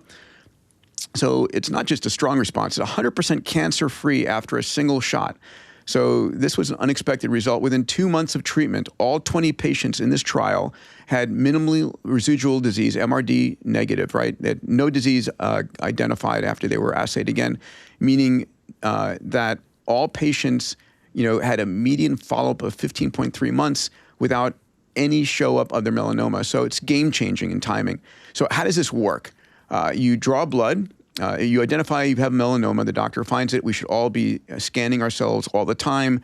We do this at Fountain using visual. At a minimum, if you have a family history of skin cancer, please have yourself checked on a regular basis. So the doctor draws blood, extracts your T cells from the patient, genetically engineers the T cells, right? A gene is inserted giving those T cells a new receptor called a CAR, a chimeric antigen receptor, that is specifically programmed to recognize the protein from your melanoma. Your T cells are then re-injected back into your body, hundreds of millions of them, and they go identify the melanoma and they slay it.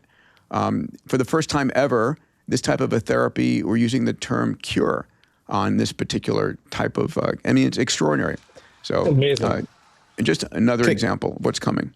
This is both amazing, but can you see the clumsiness of it, requiring blood extraction and then CAR T cell creation in vitro? Why can't we do this in vivo? Why can't we do this in individual cells even? We're seeing the beginnings. This is almost like a horse and buggy era of immunotherapies, but surely we should be able to do this in a fully autonomous, like intracellular environment. Why isn't it? Take the win, Alex. Take the win. Oh, my God. Yeah, I want my FSD. Yes, and you shall have it.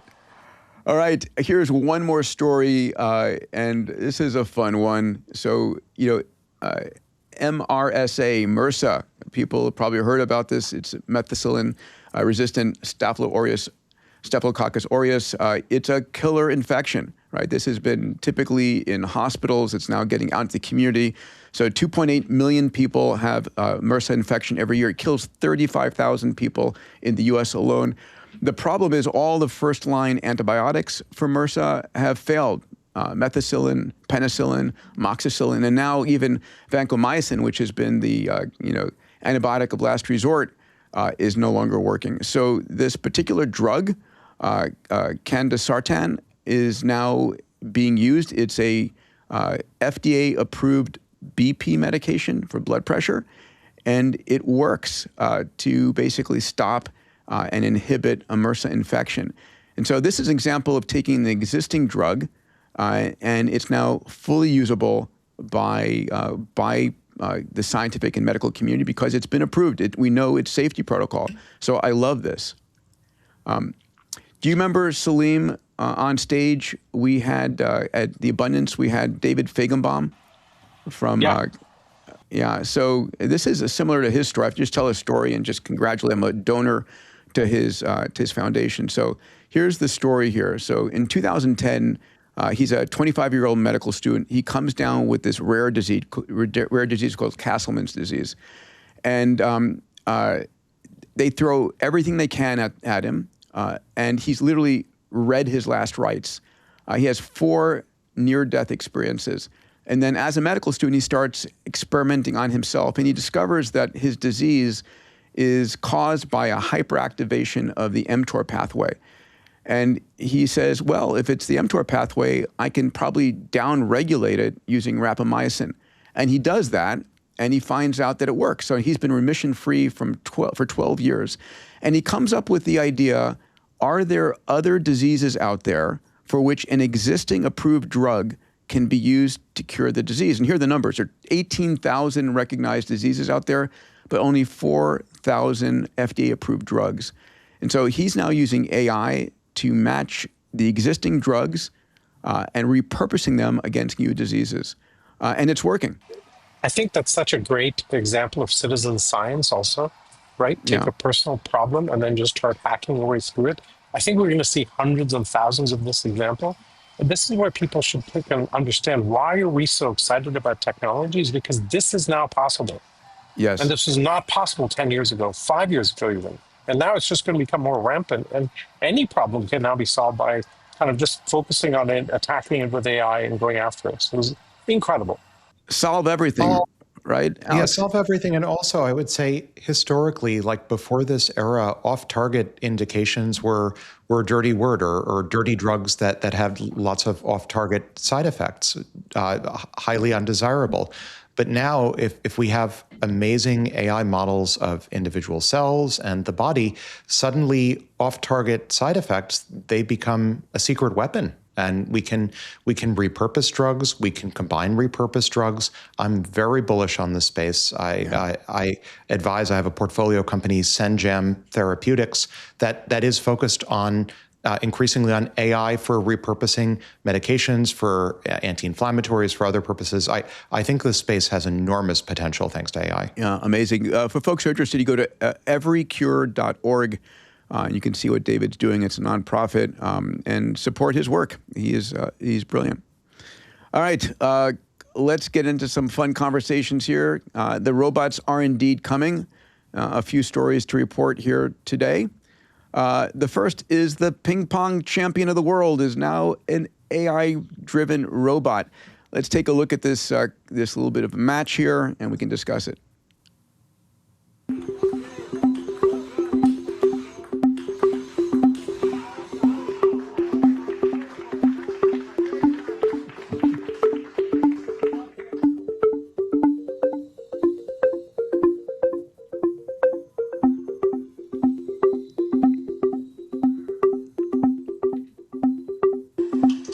The background music is killing me. Sorry about that. Anyway, so the robot's using 9 cameras and 3 vision systems. It won 3 out of 5 games.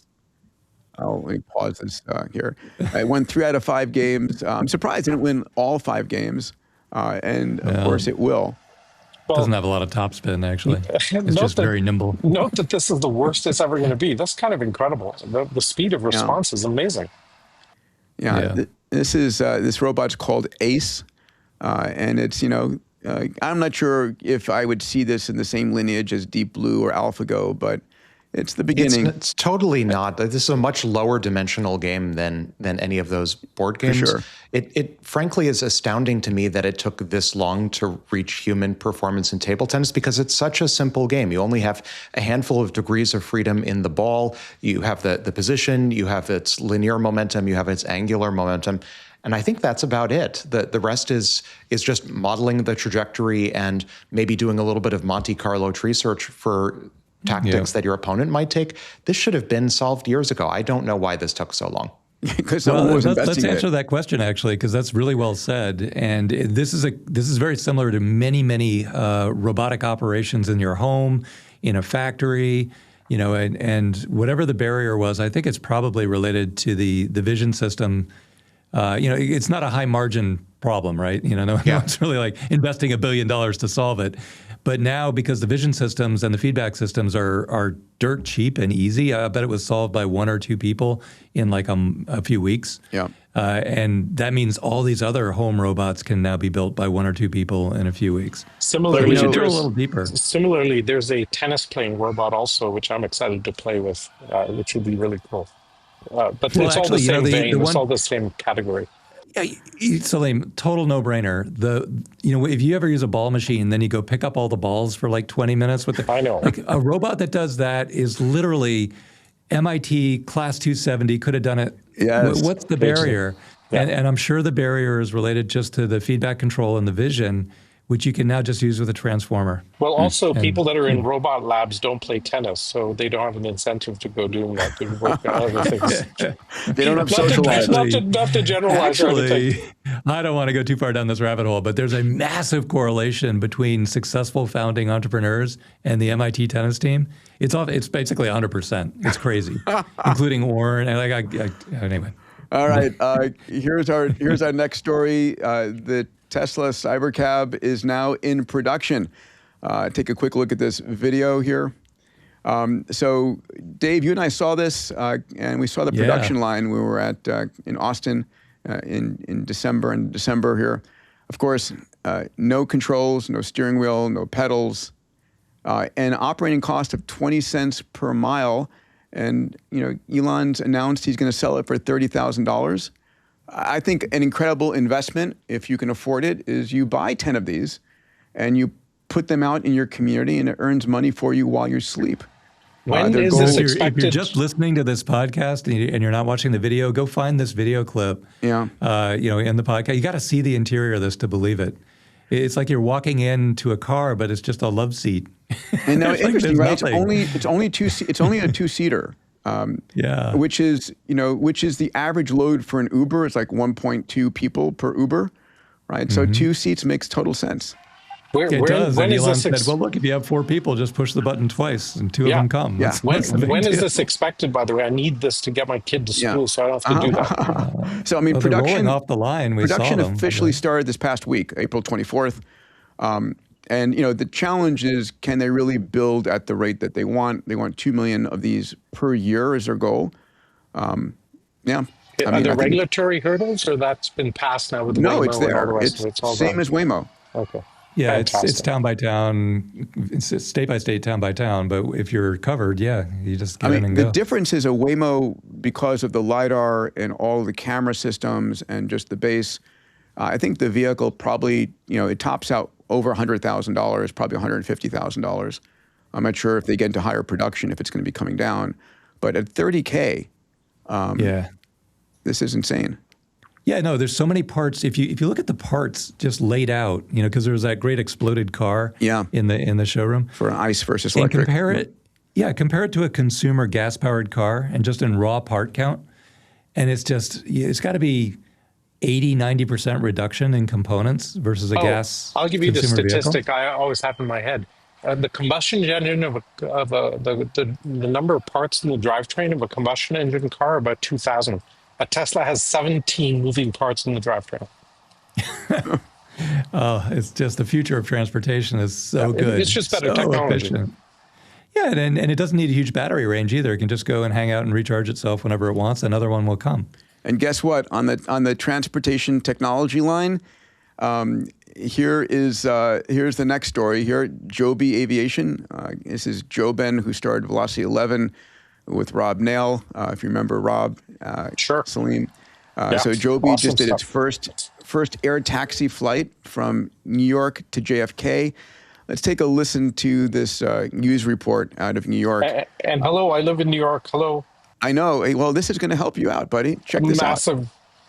Getting to New York airports is a nightmare. Electric air taxi demonstration took off from Kennedy Airport and made the short trip to the West 30th Street heliport. At 11 a.m. this morning, if you were to drive that 16 miles, it would take more than an hour. In this cutting-edge plane, roughly 7 minutes. Joby Aviation's goal is to make this type of travel the gold standard, pointing out several pluses, including zero emissions and how quiet it is, 100 times quieter than a traditional helicopter. This so-called air taxi would shuttle people from JFK to the West 30th Street heliport, as well as the one at West 34th Street and the downtown Skyport. The aircraft seats up to 4 passengers. There's 1 pilot, room for luggage, and it will fly between 1,000 and 3,000 feet. Right now, Joby does have the green light from the FAA for this phase, and if things pan out, the company hopes to have its fleet up in the air and running within the next year. But for now, for the next week,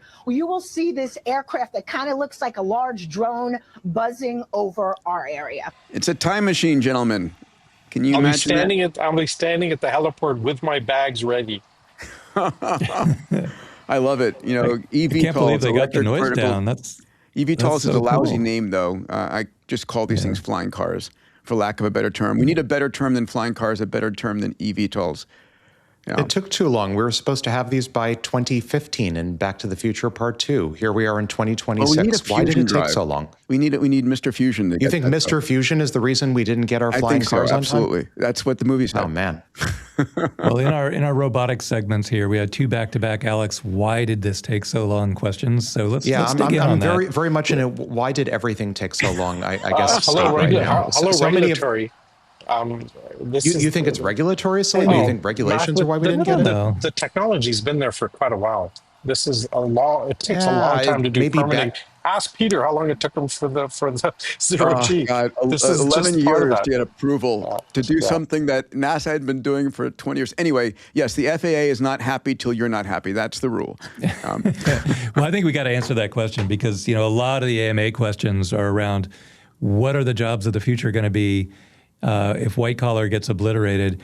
But I think a lot of the answer lies in these last couple of segments. Robotic stuff is going to be abundant imminently, but it doesn't just naturally happen. And so if we can answer Alex's 2 questions on what are the bottlenecks, those are jobs. Yeah, whatever those bottlenecks are, those are your jobs. No, they're AI models. If there's a bottleneck there, the AI will solve it. This episode is brought to you by Blitzy, autonomous software development with infinite code context.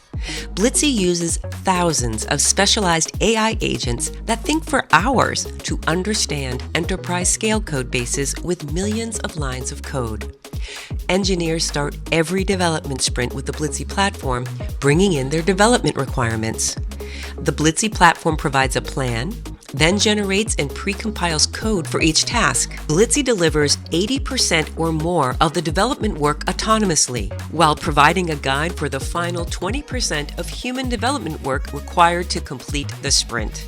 Enterprises are achieving a 5x engineering velocity increase when incorporating Blitzy as their pre-IDE development tool, pairing it with their coding copilot of choice to bring an AI-native SDLC into their org.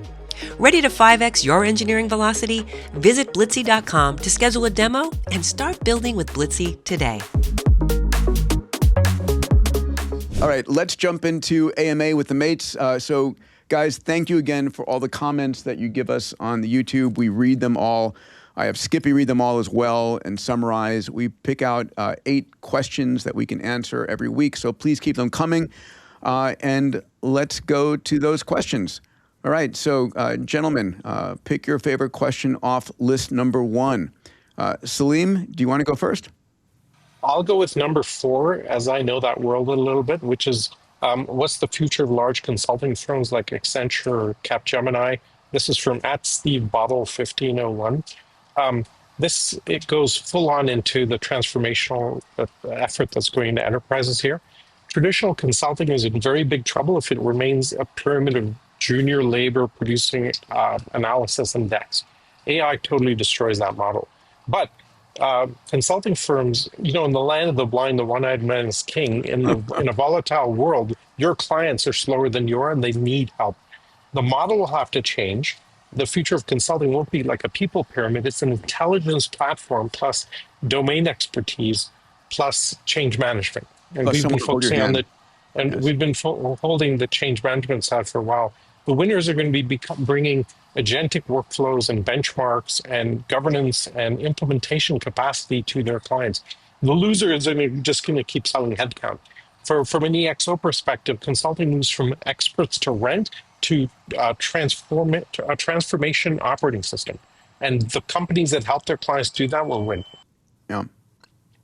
It's we've talked about this before, that in the old scarcity model, you put a wall around all of your experts inside, and you meter them out by the hour, right? And that is going to get collapsed.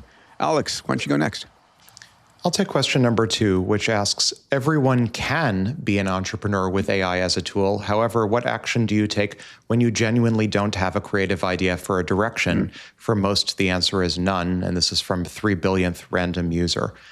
I don't agree with the premise. I think, and one of the reasons why one of my funds, 021T Capital, backed a firm started by friend of the pod, Alex Finn, called Henry Intelligent Machines, or HIM, is to solve the problem of creative ideation for starting new ventures. I think just as AI can take over as an operator of a business or a fleet of businesses, AI can also automate the process of creative ideation for those businesses. And I think in that world, in the him world, if you will, the role of the human, sort of a one-person owner or magnate overseeing a conglomerate of maybe hundreds or thousands of AI-run micro businesses, the role of that human entrepreneur then becomes one of a tastemaker.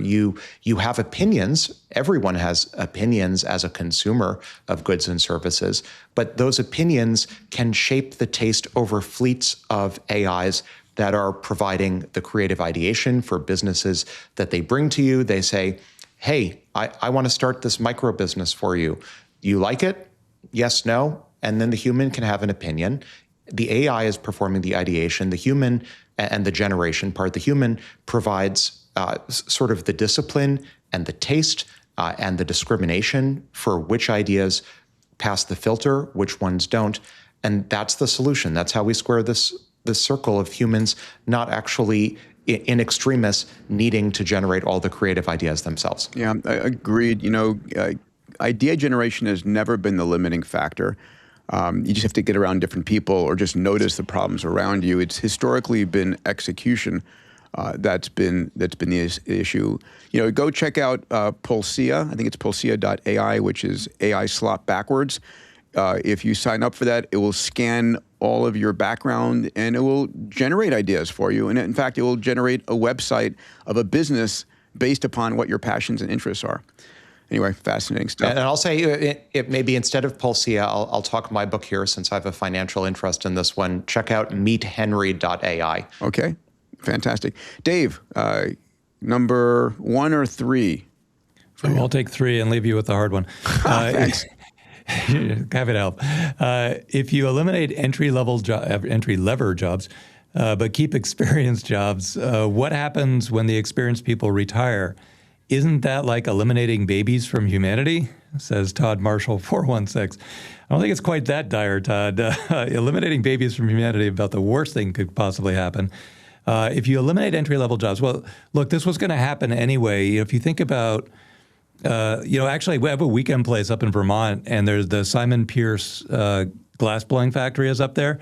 And if you want to blow glass, you have to apprentice with a senior dude for like a decade, and then they let you make glass. Like it's like a page out of like 200-year-old history.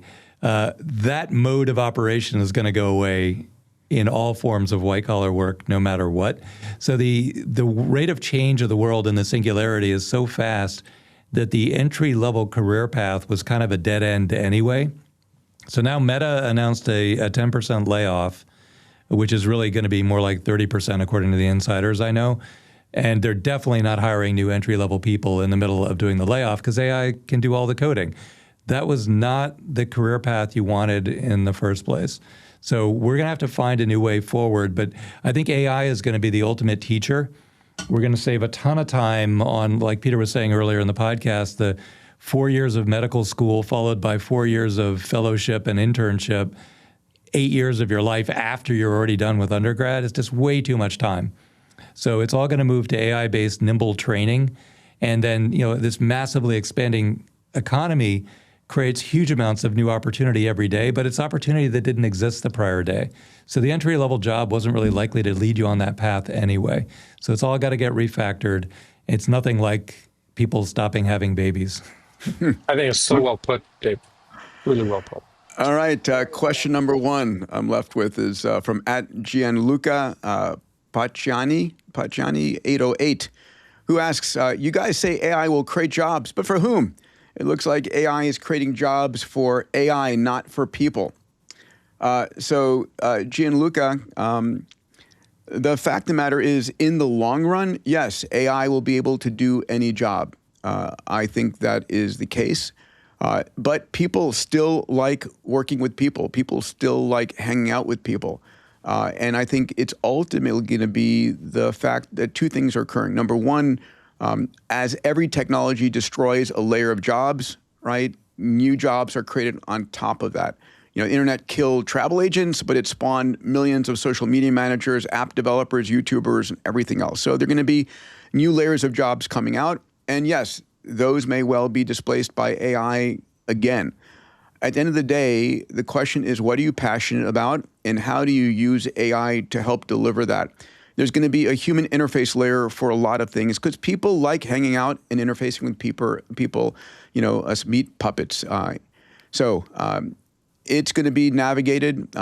It's going to be important. And I'll just remind you of one other thing. The idea of a job is a recent creation. And most people don't love the jobs that they have. They have the jobs they have right now because they, frankly, need to put food on the table and get insurance for their families. So if you could do anything, what would it be? Would it be to work? I mean, in a future of universal high income, where everything is demonetized to such a point where you don't have to work, then you start doing the things that you love. So that's my take on it. All right. Let's move on to our second set of questions. Alex, why don't you go first? Well, let's go with question number 5. Wasn't all of this originally predicted by Ray Kurzweil to be happening sometime around 2040? Are we genuinely that far ahead of schedule? And this is from Brett Avalon.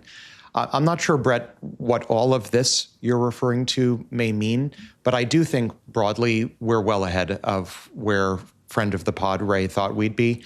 I think we achieved, as I've mentioned on numerous occasions, I think we achieved AGI, which isn't Ray's concept, but was popularized by Nick Bostrom and co-conceived by Ben Goertzel and some others. I think we achieved that by no later than summer of 2020. And Ray's proximate, Ray may say I'm misconstruing his timelines, was predicting his version of AGI by 2029. So call that a 9-year gap. Ray, and I've discussed this with him on the pod, is predicting the Singularity, his version of the Singularity, by 2045. My version of the Singularity isn't a point in time. It's now. And it's certainly not in 2045. It's now, and it's an interval, and we're right in the middle of it. So are we genuinely far ahead of Ray's schedule? I think we are. I think Ray would probably at this point, and has arguably said that we are in some ways ahead of his schedule. And I think the benchmarks reflect that. And I think the 2045 timeline that he provided, where the superintelligence would be collectively smarter than all of humanity, I think we're going to hit that so far ahead of 2045. We'll ask him next week. We'll be with him in 6 days. Yeah. From the horse's mouth. Yes. All right, Dave, why don't you go next? All right, I'll take the hardest one on this one. Number 8, P-Doom, probability of universal destruction of all humanity. Estimates. Musk and Hinton say 10 to 20%. Amadeus says 25%. Altman says non-zero. He actually said more like 10% when I interviewed him. How can any of these CEOs think it's acceptable to have a 1/5 chance of human extinction? They all agree with you that it's completely unacceptable. And they all say stopping research and letting China run forward isn't going to solve the problem. And so they trust them. They each individually trust themselves. You can debate whether that's good or bad, but they do, and that's why they want to not lose the race individually, and that's why they're pushing forward at full speed. I think Musk and I think along the way Amadeus have both suggested a 6-month pause, but it wouldn't work. At the same time they say it'll never work, it won't happen in the real world, so I'm just going to keep moving as fast as I can. But they 100% agree with you. This is completely unacceptable, ridiculous, and the lack of government involvement across the world is utterly insane. So that doesn't solve it in any way. It's just that is what's actually happening, and that's what's going to continue to happen.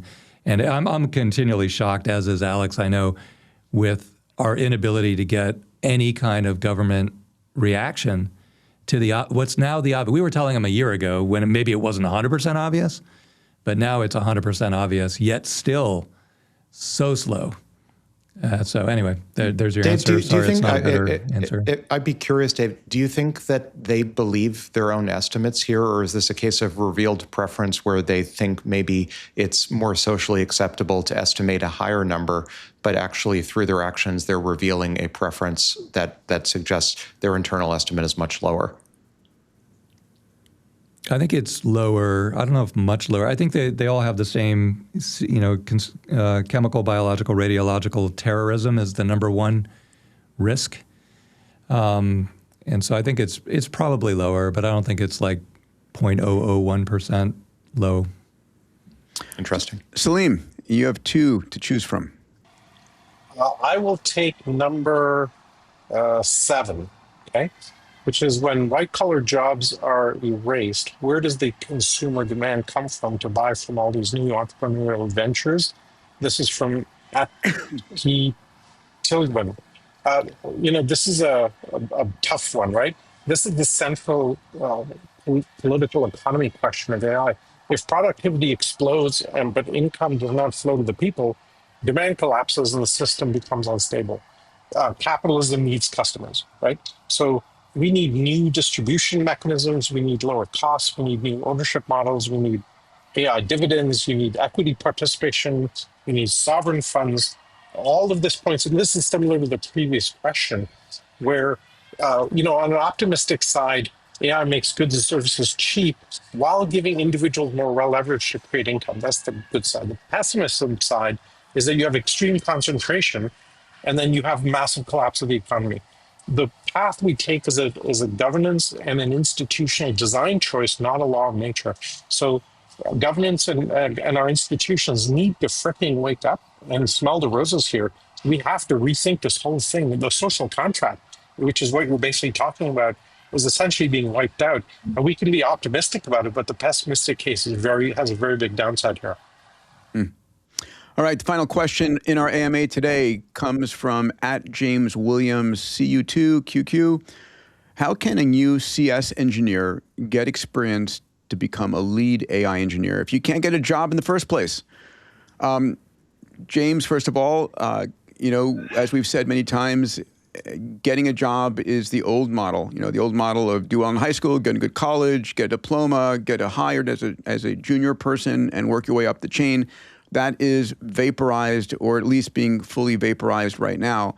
The option right now is build yourself outside the job, build in public, right?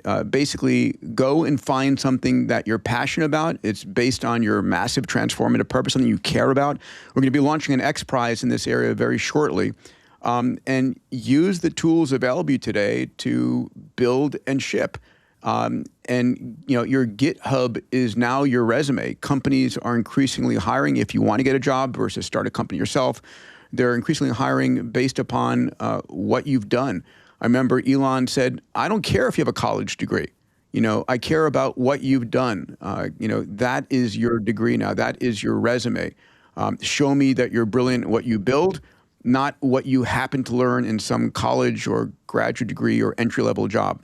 So build in public. The barrier to entry has never been lower for you to build something extraordinary that shows your capabilities. And once you do that, you're probably unlikely to be going after a job. You're probably going to want to partner with a couple of friends and build a product, a company, a service yourself. So that's my answer. I'm sticking to it. Great advice. We're advising a couple of universities around this, Peter. And one of them is an engineering university. And they're like, well, what is an engineering degree? And it's pretty clear that the engineering degree of the future will be go build some stuff. And at the end, what did you build? And you get a degree granted on not what you learned, but what did you build? Yeah, I love that. And if you haven't done anything to start yet, other than listening to the podcast, add Alex's Innermost Loop to your daily regimen first thing in the morning. And that alone will inspire you to shift gears and get into this. Oh, thank you, Dave.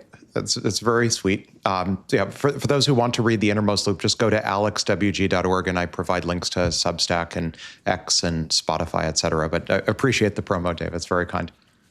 All right. Our outro music today, which is beautiful, is from Hitham Said. It's AI-topia. All right, gentlemen, get ready for some beautiful video and audio.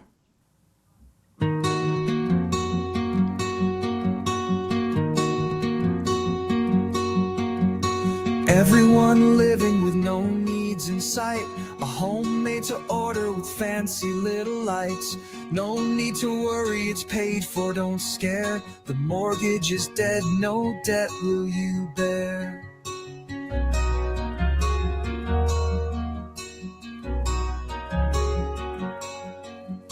Energy is endless, we harness the sun. Combined with safe atoms, forever in fun. Needs to make widgets or farming is done. No punching a clock, it's all just begun. The bots and models will take on the pain for us to live heavenly on earth once again. Passing the time in thoughts and desires, enjoying the peace, no chaotic fire. All right. Thank you to my brilliant Moonshot mates. AWG, I wish you a beautiful week. Dave and Salim, I can't wait to see you guys next Monday. We're all together again. We're going to be physically at MIT at the book launch of We Are As Gods. We're going to be recording a podcast episode there. Can't wait to do it face to face. And check out the fourth be with us. Say that, check Alex. out what's. May the fourth be with us. Yes, for sure. As a Star Trek fan, I'm not allowed to say that. By the way, check out what's right above me is a World Vision camera or identity camera. Right. I've got surveillance camera literally right over my head. No, it's just an Omnicam. It's just a surveillance camera, but I couldn't resist. And by the way, everybody, it's not easy standing in Guadalajara Airport holding a laptop at eye level because there's nowhere to put it down. You did pretty damn well as a mobile. I've got my exercises for the day. Resistance training. Mate. I saw you moving around. Were you trying to avoid like policemen or something? Or no, what? I just have to shift positions down there and shift hands, and once in a while lean on something. There's nowhere to sit here that's easy, and I didn't want to risk losing connection that I fought so hard to get. Oh my God. Okay, if you've got an outro song or an intro song, please send it to us. media@diamandis.com. We'd love to hear it, see it, and potentially play it. And thank you for subscribing to this. And thank you to all of the fans out there. I know all four of us run into you on the street, at the airports, at events. And amazing. It's great. It's really great. Yeah. If you see us, do come up and say hi. Yeah, for sure. Although not too many. Okay. All right. Take care, folks. Bye all. If you made it to the end of this episode, which you obviously did, I consider you a Moonshot mate. Every week, my Moonshot mates and I spend a lot of energy and time to really deliver you the news that matters. If you're a subscriber, thank you. If you're not a subscriber yet, please consider subscribing so you get the news as it comes out. I also want to invite you to join me on my weekly newsletter called Metatrends. I have a research team. You may not know this, but we spend the entire week looking at the metatrends that are impacting your family, your company, your industry, your nation. And I put this into a 2-minute read every week. If you'd like to get access to the Metatrends newsletter every week, go to diamandis.com/metatrends. That's diamandis.com/metatrends. Thank you again for joining us today. It's a blast for us to put this together every week.